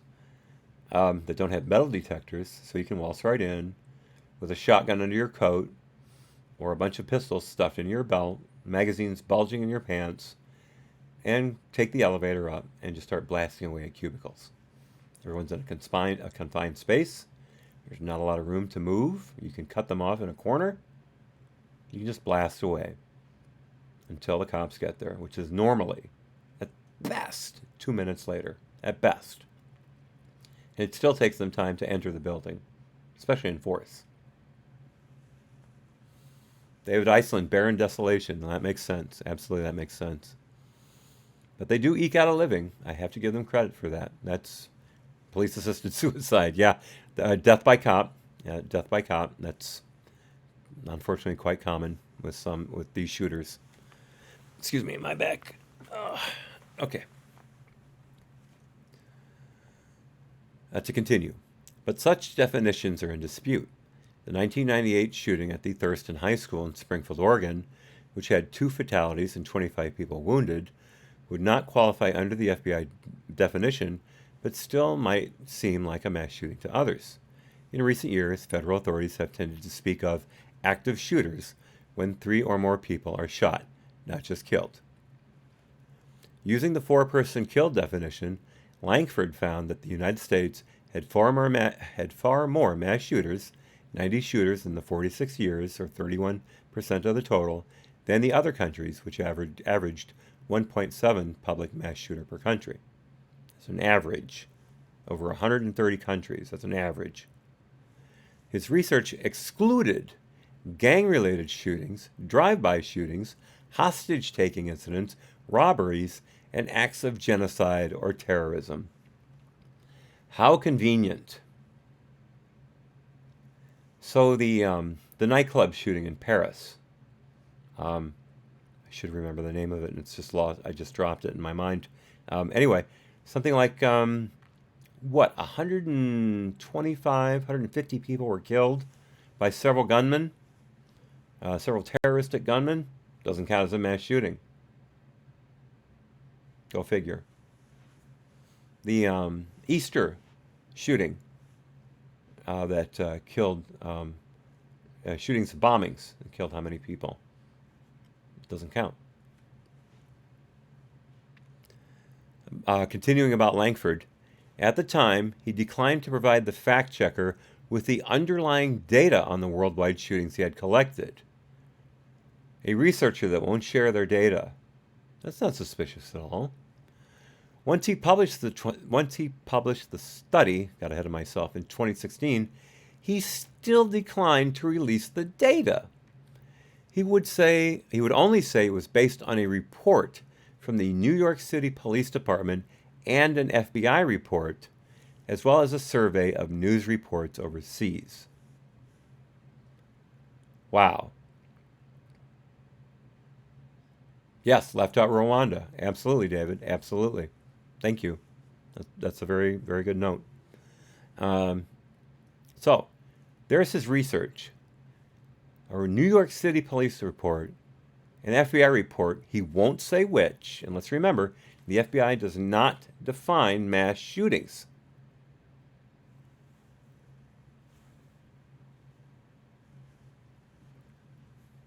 So what was his calibration? What was his threshold? He won't say. There's an Obama-era study right up your alley. In his study, Langford only specifies the U.S. number of shooters, 90, in comparison to the only other countries that he said had shooters in the double digits. The Philippines, 18, Russia, 15, Yemen, 11, and France, 10. Let's see. Philippines, lots of terrorism. Russia, lots of internal strife with places like Chechnya. So terrorism again. Yemen, lots of terrorism. France, lots of terrorism. But those numbers weren't counted. Didn't matter to Langford.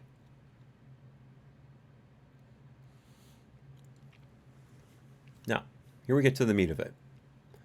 John R. Lott, Jr., president of the Crime Prevention Research Center, recently published a new study that claims to upend Langford's findings. Claims. See, not that it does. It claims to. So once again, the press is using weasel words to undermine the validity of the Wright's facts. I'm sorry, that's not true. It's not the Wright's facts.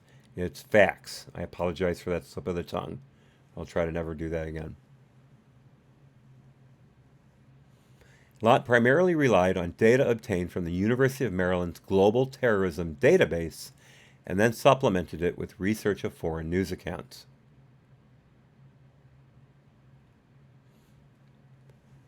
Last paragraph. Lott said that he found 1,491 mass public shootings worldwide in a shorter time period between 1998 and 2012, and that fewer than 3% were in the United States. Compared to Langford's 31% of all shooters, Lott calculated that the United States produced fewer than 1.3% of the mass public shooters. He counted a total of 43 shooters in the United States between 1998 and 2012. Overseas, quote, we find at least 15 times more mass public shooters than Langford in less than a third the number of years.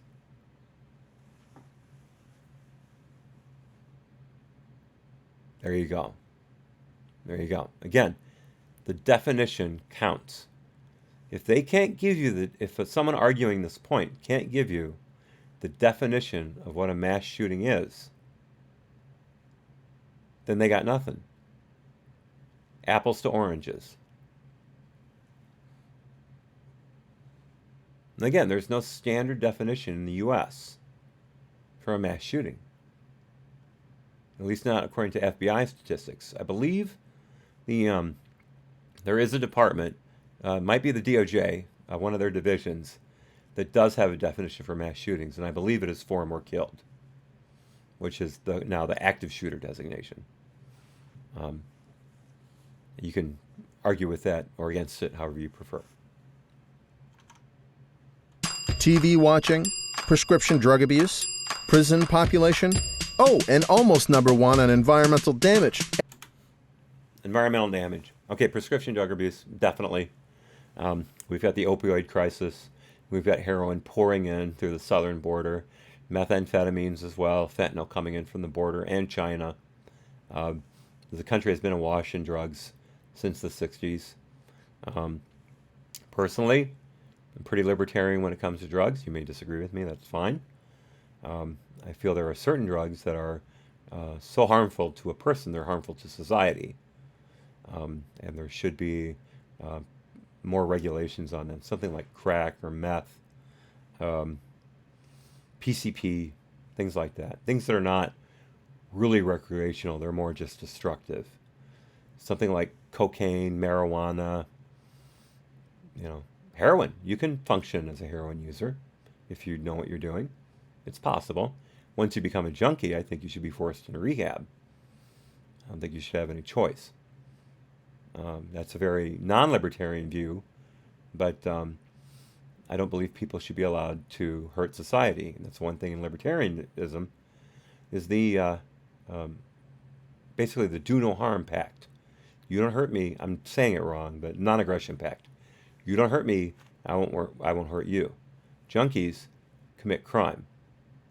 They commit armed robberies if they can get a gun. They will commit strong arm robberies on the street.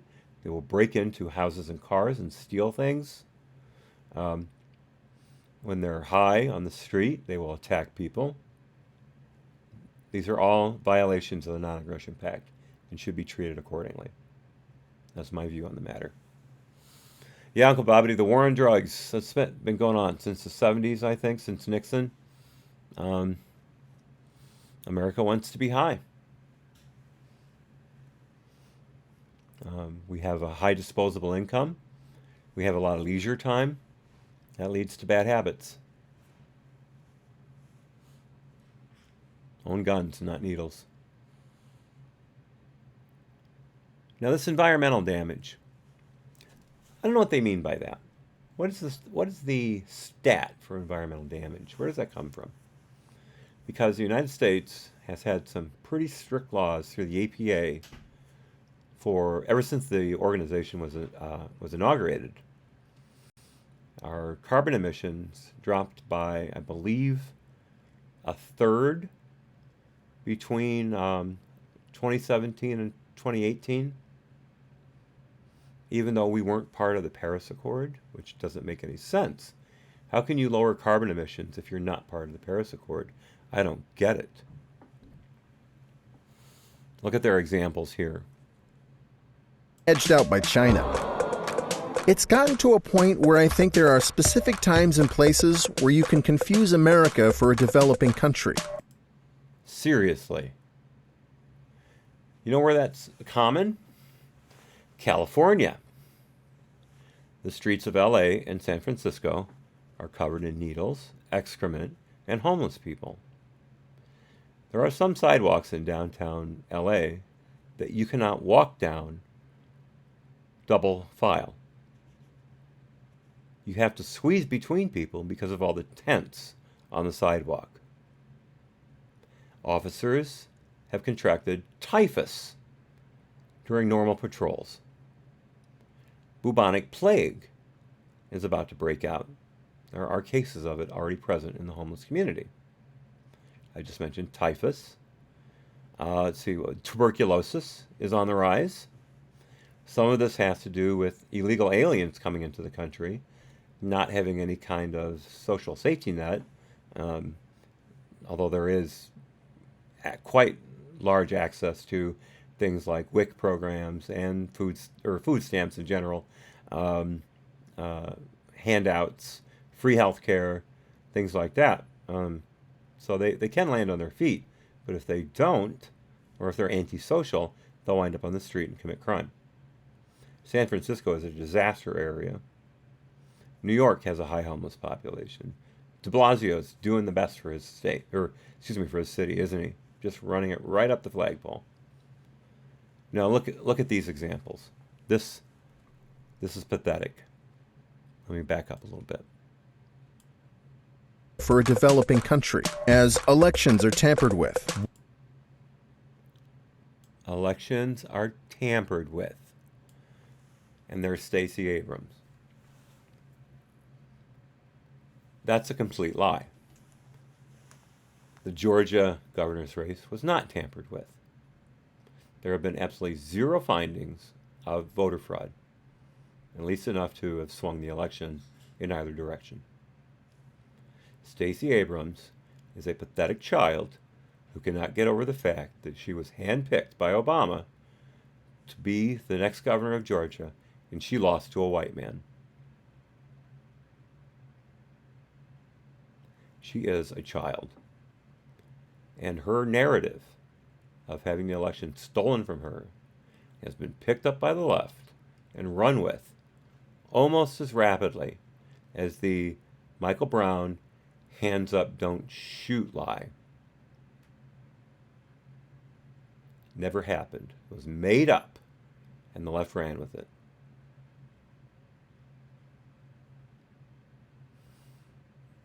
Oh, yeah, David, the Jim Beam warehouse fire. Yeah, absolutely. I'm not saying there is no environmental damage. And there was the EPA, in fact, created that huge fish kill-off in the Colorado River in Arizona. I believe it's the Colorado River, a few years ago when they mishandled a leach pond from a mining operation and released tons of heavy metals and toxins into the river. It was a complete disaster. They are going to bring up the Flint, Michigan lead in the water disaster. They're going to flash it, but it happened. But again, who runs Flint? Who ran Michigan at the time? Democratic government, and they botched it, and then the EPA botched it, and then the federal government botched it.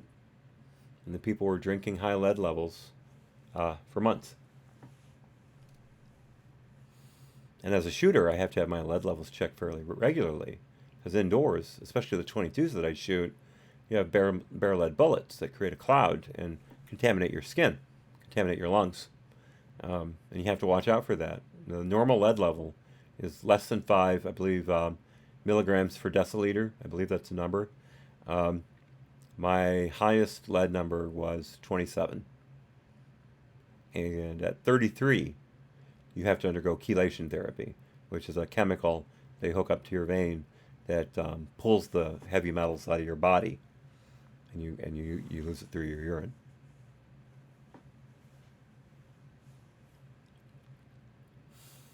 So yes, Abrams.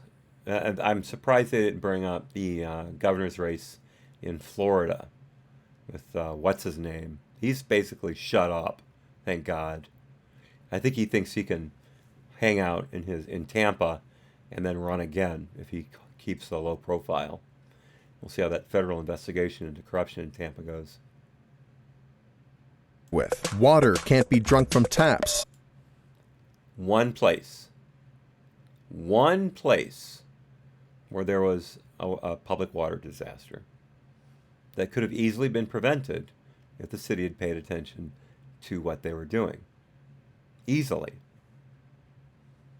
But once they screwed it up, there was no going back until new pipes could be laid, which is very, very labor intensive, very costly, and very time consuming.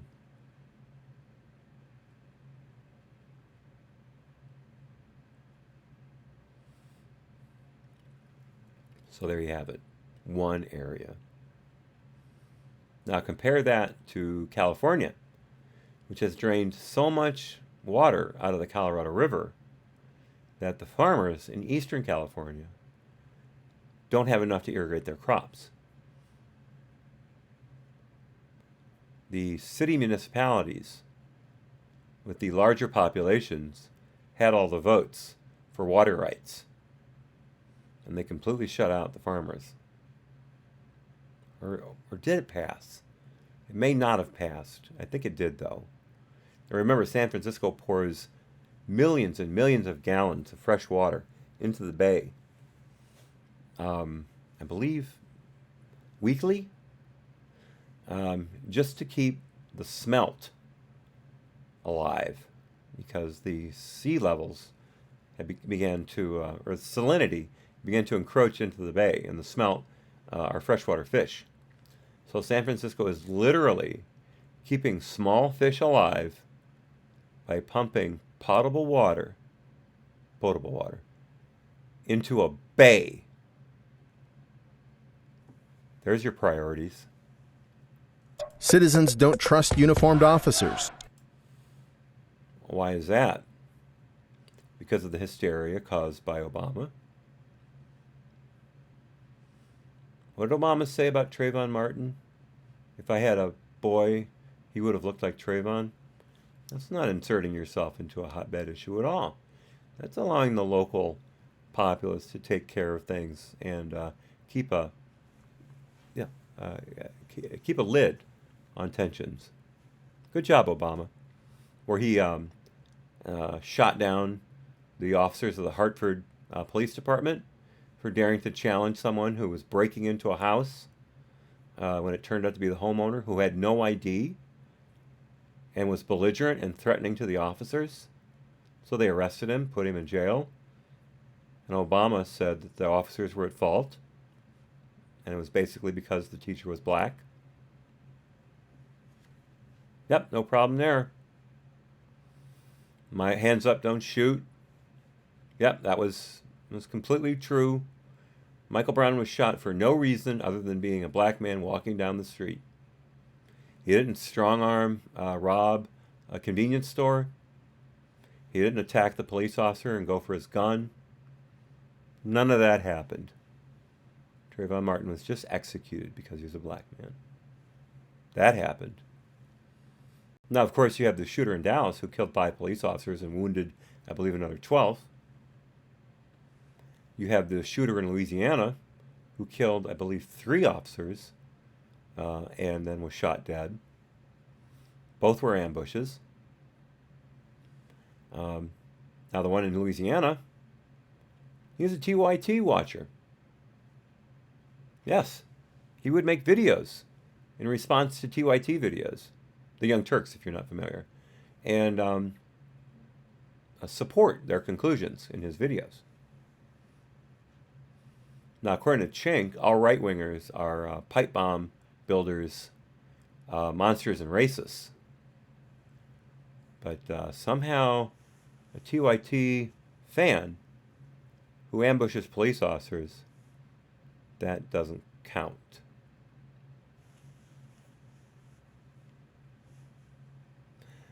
Oh, I got to read that out loud. Uncle Bobbity, Democrat environmentalists who care about smelt should foster them inside the upper water tank of their toilets. Absolutely. And those toilets should only be 3-cup flushes. The tank should remain full, aside from those 3 cups, for the smelt. Absolutely. I agree completely. In fact, the bathroom should be a smelt tank. And they should have a porta potty in the backyard if they're going to want to save water and save the smelt. I think that's completely plausible.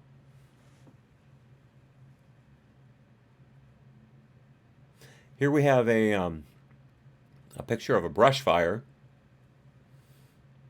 California is highly noted for those because, of course, they do not clear their brush.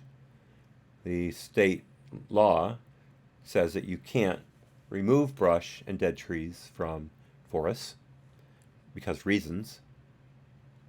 Thereby, the California wildfires from last year that completely flattened the town of Paradise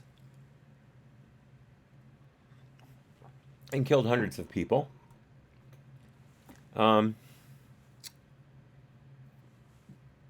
That's not their fault. They didn't do anything. I mean, Trump's timing on his comment about not allowing federal funds for the disaster because of California's forest policies, very ill-timed. Very ill-timed. I thought that was a huge mistake on his part. But he's right. He's right. If you don't protect the forest properly, why should the federal government pay for your fires? Seriously. Uncle Bobbity, California toilets need a background check each flush. I love it. I love it. You should have to swipe your driver's license every time. I think that's fair. Infrastructure is crumbling. And why is infrastructure crumbling? Because the Democrats are more concerned with calling Trump a crook and investigating every aspect of his and his family's past lives under the auspices of congressional oversight than they care about helping America rebuild its infrastructure. Remember, there was that meeting with Nancy and Chuck and President Trump. And right before the meeting, Nancy goes on national television and calls Trump a crook. And they expected him to then negotiate in good faith. And then accused him of throwing a tantrum, which was refuted by everyone else present in the room. There's the Democrat Party for you. And where a dual system is emerging when public services are for... Now that's just cool. I don't know why they put that in there, but that's just cool. And that's from the 50s too. Look at that old fire engine in the background. That old pumper. That's a very very early model. You can tell by the storefront there that it's quite old, but and that's an old firefighter's outfit to be sure. But check that out. What is that? 1, 2, 3, 4, 5. Yeah, I count 5 high pressure hoses hooked up to that thing at the same time. That's America right there, folks. That's America.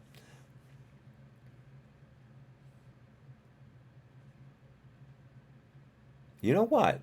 Now that I think about it, that might actually not be American. That fire truck is a very distinctive design. That does not look like an American fire truck. And that really doesn't look like an American storefront. That might be European. I think that is European, or at least Great Britain. And if you look at the copyright up in the upper right corner, GuyFac Net. That seems more like a Norwegian or Scandinavian nomenclature than American. If you look at the background here, you've got the snowy field with the mountain. Again, very un-American. Yeah, I think that's European. Oh, okay, the Europeans beat us to the hose race. I have to give them credit for that. The hose race was won by the Europeans. Thank you, Picasso Knows. Moving right along. Thank you. Sale for the highest bidder. You see this in countries like Pakistan or Nigeria, where the rich don't worry about the sad state of electricity or police because, well, they have generators and private security. He's comparing the United States to Pakistan. Seriously. He's comparing the United States to Pakistan. Son of a bitch. Or in America, where the Kardashians rent their own firefighting force. We were fortunate enough and blessed enough, and I know that not everyone has this luxury available to them, but we were able to get private firefighters. When health... They're the Kardashians. They're the upper 1% of the United States.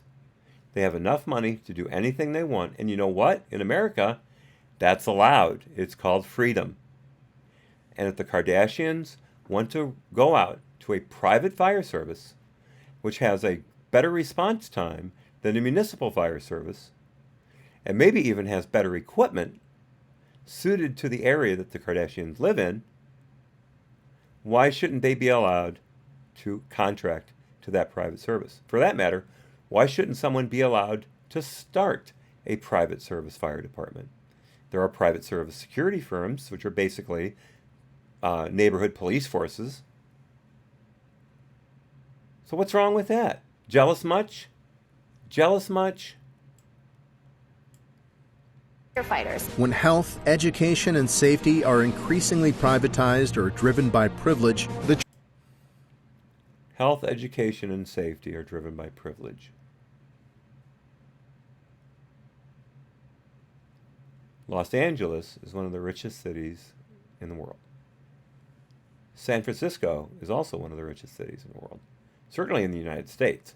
Certainly. Look at property values in San Francisco. My God. And the city is in ruins. Both of those cities are in ruins. And those cities have public utilities, public police departments, public fire departments, public education. And again, education in California is 49th in the United States. And you know why? Because they don't allow charter schools. Charter schools work. Charter schools are important to the education of the young. But teacher unions hate charter schools because charter schools take away their power. Charter schools take away their budget because they'll have diminishing populations in the schools. Therefore, they won't be able to justify having so much money poured into them. And they will be made to look bad by the charter schools, which is hilarious because they already look bad. When you look at the literacy rate of Californians, young Californians, it's hilarious. Charter schools are important.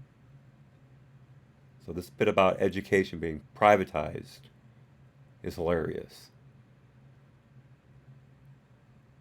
truth is, how great America is really depends on how rich you are. Seriously. Seriously.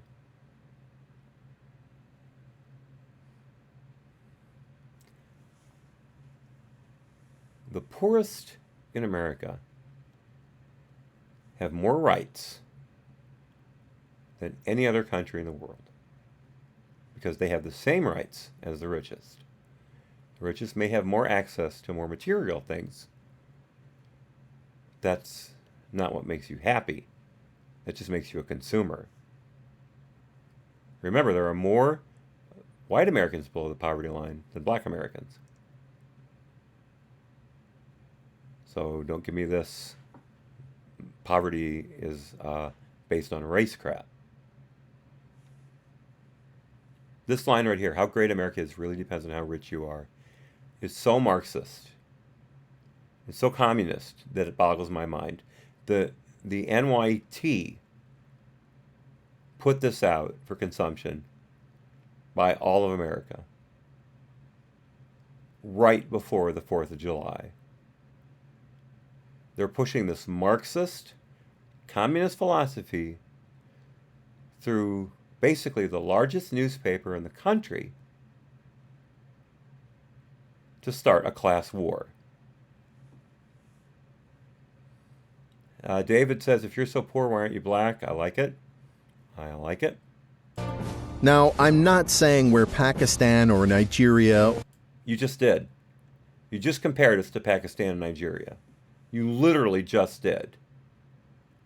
By the way, I don't know what this clip is from, but it's freaking hilarious. I want to find out who made this. Or any number of what we like to call developing countries. But we're not perched as high above them as we'd like to think. Why not? Maybe you won't. You don't want to think that way, and that's fine. You can think about this country any way you want. You have that freedom, but that's the whole point. You have that freedom.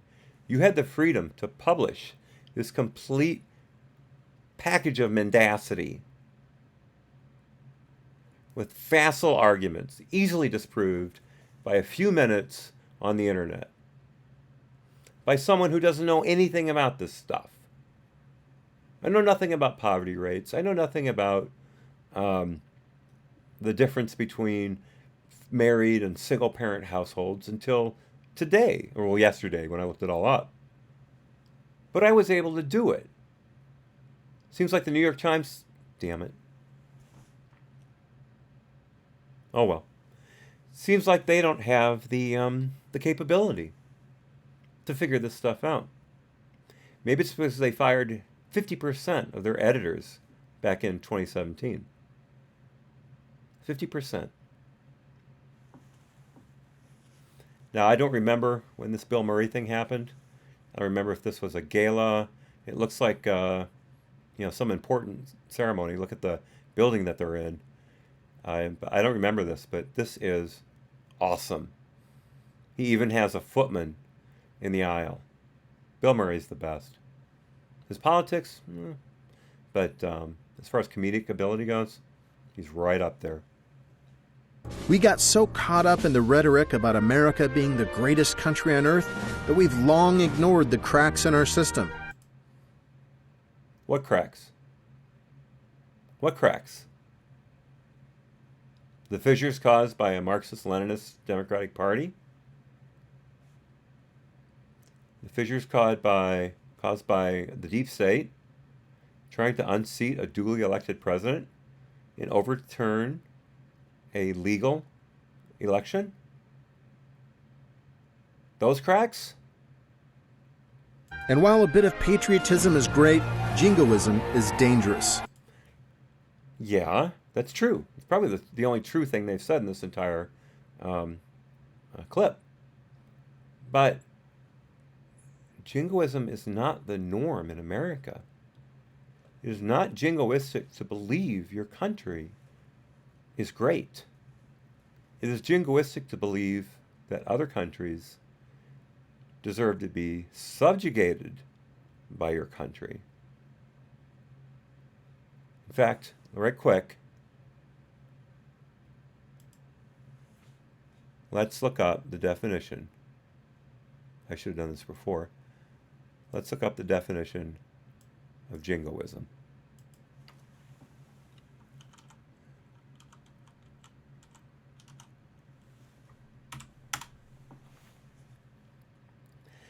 Jingoism is nationalism in the form of aggressive foreign policy, such as a country's advocacy for the use of threats or actual force as opposed to peaceful relations in efforts to safeguard what it perceives as its national interests.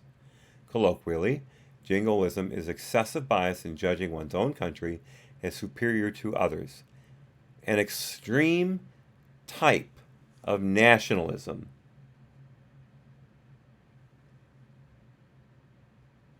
an extreme type of nationalism. And that's the colloquial definition.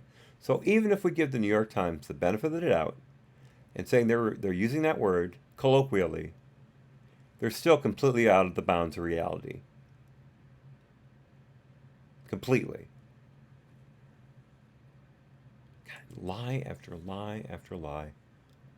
Especially when it's built on old or fake news.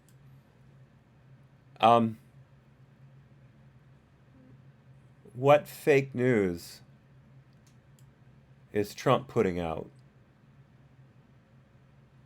Don't give me the Washington Post lies count. That's the most laughable thing in the world. So right there, the the Washington Post is ahead of the game as far as that goes. They're definitely one of the most laughable periodicals in the world, along with this organization. But Donald Trump is not the purveyor of fake news. He embellishes. He contradicts. But he's not fake. You, on the other hand, constantly publish fake news and then refuse to correct it. Same with the Post. Same with the LA Times. Over and over again. So don't give me this fake news coming out of Trump. Horse hockey. News. So as we gear up for another election season where politicians tell us America is great or that it isn't and then proceed to make it worse, let's... Okay, there's another truth. The Republicans are campaigning on this platform that America is great. Trump's new campaign slogan is "Keep America Great." And I hope you saw his rally where he announced his run for the presidency for the second term. Because there was a fascinating part in that. Damn, the tea's cold. Trump asked the crowd to applaud for his campaign slogan for the second term. He first said, "Keep America great again." I'm sorry, "Make America great again." Sorry about that. And "Make America Great Again" drew thunderous applause. And my wife and I looked at each other and said, well, that's over. He doesn't need to even say the second statement. Slogan, I should say. And then he came out with the second slogan, "Keep America Great." The place came down. The roof collapsed with the cheering. It was insane. It was easily 3 times as loud as the first set of cheering. The set of cheering that we thought would have carried the day. Thunderous doesn't describe it.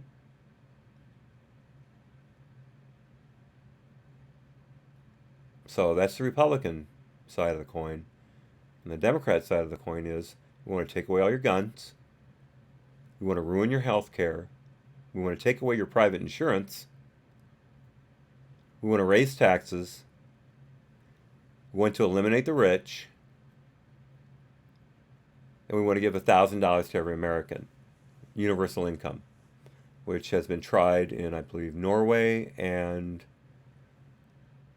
was it the Netherlands, I believe, and it was a complete and abject failure because universal basic income takes people out of the workforce.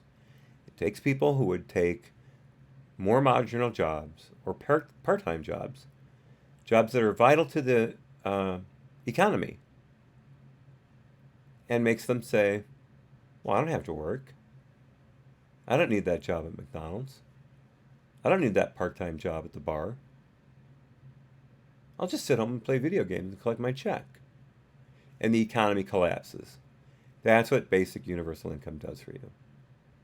Yeah, Julian Castro is pushing it. Was it Castro or is it Yang?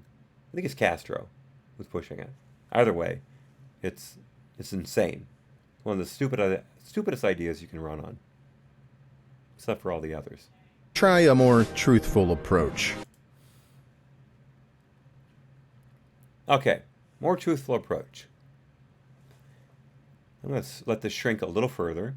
America may once have been the greatest, but today, America, we're just okay. Yeah, okay. Screw you. Screw you up your rear hole. So I want to look at a couple of the things here. Right up here in New York, you've got Occupy Wall Street. Why was Occupy Wall Street started? Because of the bank bailout. Banks bailout. Bailouts. And why did that happen? Because the government backed these subprime mortgages. And if you don't know what a subprime mortgage is, a subprime mortgage was a mortgage given to people below the prime interest rate because they wanted to encourage homeownership. The only problem is, people who are getting subprime loans, for the most part, are not inclined to pay them back. They immediately fell behind in their payments, they ruined the houses, they moved out, and property values plummeted. That's what started the 2008 recession, beginning of the Great Recession, that Obama was able to prolong for years longer than it should have been. His economy didn't start to see an upturn until 2015.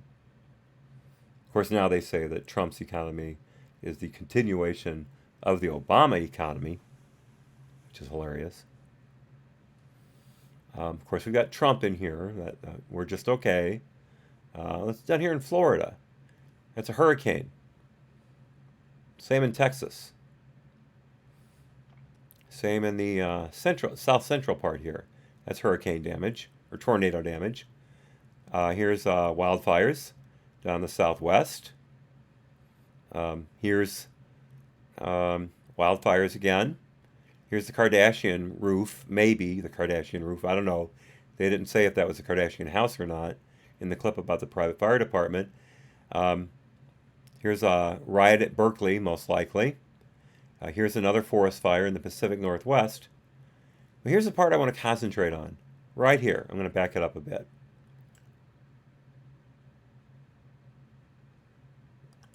Right here.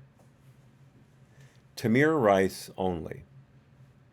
I don't know what the only means, but if you're not familiar with Tamir Rice was the 12-year-old who was playing with an airsoft pistol at a park. He was pointing it at people, putting it in his belt, and then drawing it at people and scaring the living hell out of them. Someone called the cops. Trayvon, that was an easy slip. Tamir was sitting at the gazebo, and the cops pulled up right next to it. As they got out of the car, Tamir reached for his waistband and started to pull out the gun. And in an incredible display of marksmanship, he was shot dead instantly. It's a tragedy. It's a horrible tragedy for anyone to die at the hands of another, even if it's the police. It's a terrible tragedy. And I weep for his family and his friends. I really do. There's only one problem. He drew a gun on the police. Who the hell teaches their kid to do that? Here's something I want to show you. Again, it was a toy gun. It was an airsoft gun. If you're not familiar with airsoft, there are pellet pistols that are powered by a CO2 cartridge, and they are made to look amazingly similar to the actual handgun they're based upon. They all have a bright orange ring around the barrel at the muzzle of the gun, the front of the gun, to distinguish it from a real gun. You can't have an airsoft without that ring. So what happened? Tamir Rice got the airsoft pistol from a friend after it had been broken, and when he tried to take it apart and fix it, he couldn't get the orange ring back in place. So you have a realistic replica of a gun with no indication that it's a fake. How realistic was it? Oops, wrong one. Sorry. Let me get that. This is how realistic it is. Tell me which of these is the real pistol and which of these is the airsoft pistol. Press 1 if you think it's the top one. If you think the top one is real, press 2 if you think the bottom one is real. I'll wait for you guys to catch up. By the way, next stream I will change the lag in the chat to be closer to real time. I forgot to change it this time. I looked up latency and realized I could make it quicker. David says 2. Okay, that's 1 vote.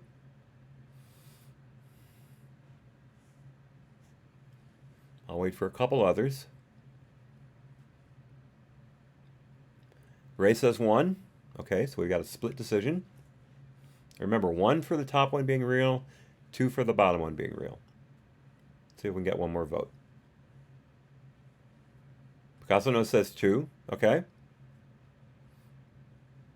So Uncle Bobbity, what I'm saying is, if you know which of these 2 pistols is real, put 1 in the chat if you think the top one is real, and put 2 in the chat if you think the bottom one is real. Okay, 2, Uncle Bobbity. Okay, so Ray says 1, David, Picasso Knows, and Uncle Bobbity say 2. So we've got 2 out of 3, and it is in fact the bottom one. 2 is the real one. 1 is the airsoft. A couple ways you can tell the difference. The sight is different on the airsoft, right here, the rear sight, than it is on the real gun. The hammer. This is the original spur hammer, they call it, on the Colt 1911A1. That's what this pistol is, by the way, a Colt 1911A1. And this is more of a combat trigger. The beaver tail, right here, where your hand rests, this is very exaggerated. This is a modified piece on any normal Colt. You have to pay extra to have a gunsmith install that, although I installed my own. You can see here how the beaver tail is very, very small, almost non-existent. But to me, the most obvious way you can tell the difference is the trigger. This is basically just a standard single action trigger on a pistol. Nothing special about it. But the Colt original trigger is solid. You can get some that are called skeletonized, that are lightened by having holes drilled in them, or I should say cut in them by laser. But they're not incredibly common in normal pistols. They're customized pistols that have those. Here's the thing. None of these are visible from the officer's perspective when Tamir Rice was drawing that pistol. Oh, by the way, one more thing. Here you've got the lanyard ring on the bottom of the real one, and there's no lanyard ring on the bottom of the fake one. Yes, at a glance, again, under a combat situation. Oh, the Series 80 Colts and above, Uncle Bobby, are completely horrible. My 2 Series 70s are never going to get sold. Never going to get sold. But yeah, how can you tell the difference between these two with no orange ring designating that it's a fake pistol when you've got a report of someone drawing a gun? Remember, probably none of those people in the park ever knew that there was a difference between the fake gun, the airsoft gun, and a real 1911. There's no way they could have known the difference. People in the chat here, you're very informed. Most of you are gun owners, or at least gun enthusiasts, so you know what you're talking about. If you're walking through the park and some kid points this one at you, you're not going to go, oh, okay, well, the sight's different, the hammer's different, the beaver tail's different, the trigger's different. You're not going to say that. You're going to say, shit, that kid just pointed a gun at me. And you're going to call the cops. And the cops arrive, and you draw this realistic-looking gun out of your belt What do you think is going to happen? Do you think the police are going to wait until you completely clear that pistol out of your belt and point it at them and then say, okay, wait, it's not real, and then turn it to the side and start pointing out the differences? Do you think that's what's going to happen? Again, I am terribly sorry and frankly upset that Tamir Rice is dead. That is a tragedy that should not have happened. But it should not have happened not because he was shot by a police officer. It should not have happened because he was not taught, as David von Kettering said, you don't point a gun at anybody you don't intend to shoot. Period. This kid was running around with a replica of a deadly weapon with no restrictions, no parental guidance. That's why he's dead. So, yeah. Let's see, is that the end of They it? once have been the greatest, but today, America, we're just okay. Yeah. Okay. Screw you, NYT. Screw you.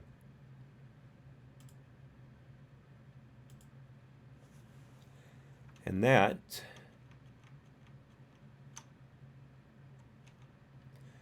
let's see, where's the other one? Did I lose the Declaration of Independence? I guess I did. I didn't mean to close it. I'll just bring this one up. There's the Constitution.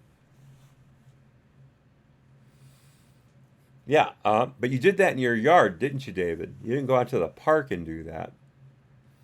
And, of course, pellet guns back in the day, they were pretty distinctive.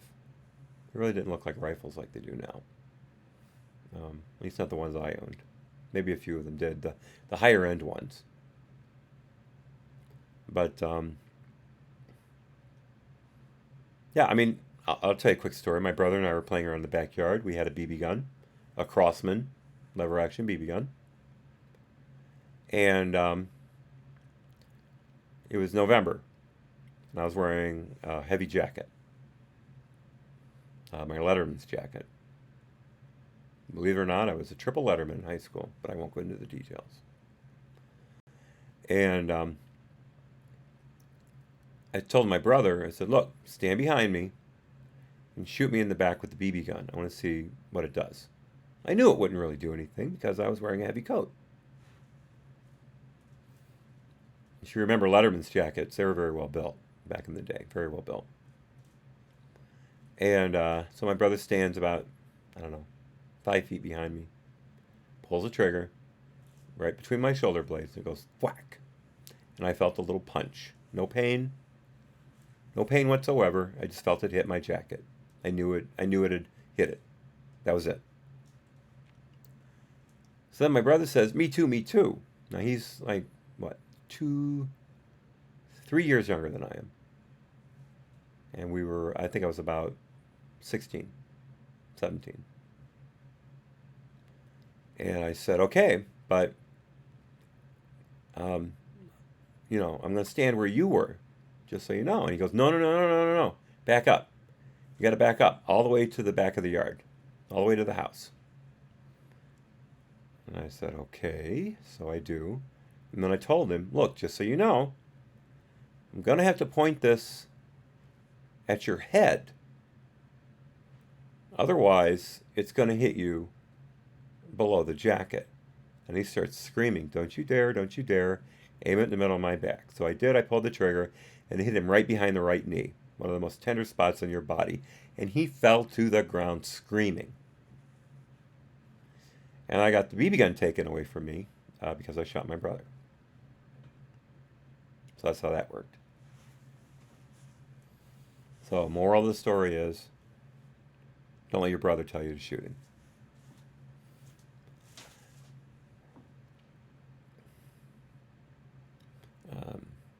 Okay, so I'm going to let you all go. Happy 4th, everybody. And thank you for spending it with the channel.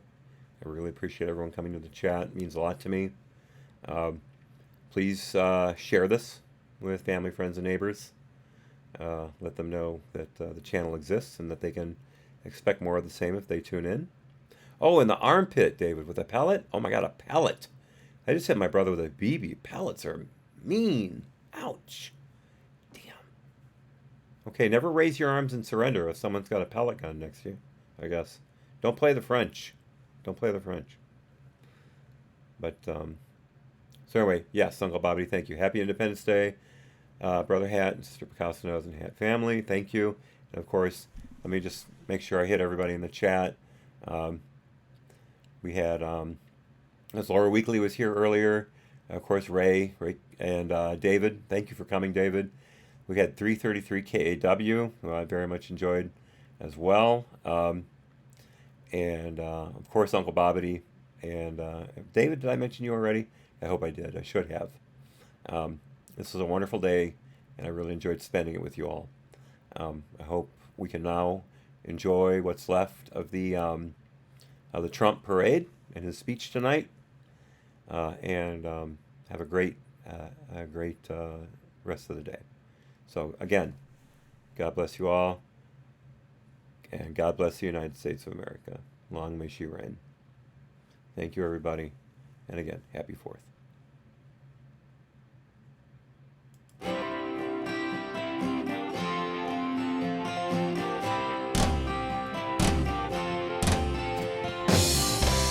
I hope I learned something. I hope I learned something. I hope I learned something from the stormy seas, from the brightest days, from the darkest nights, from the sunny days.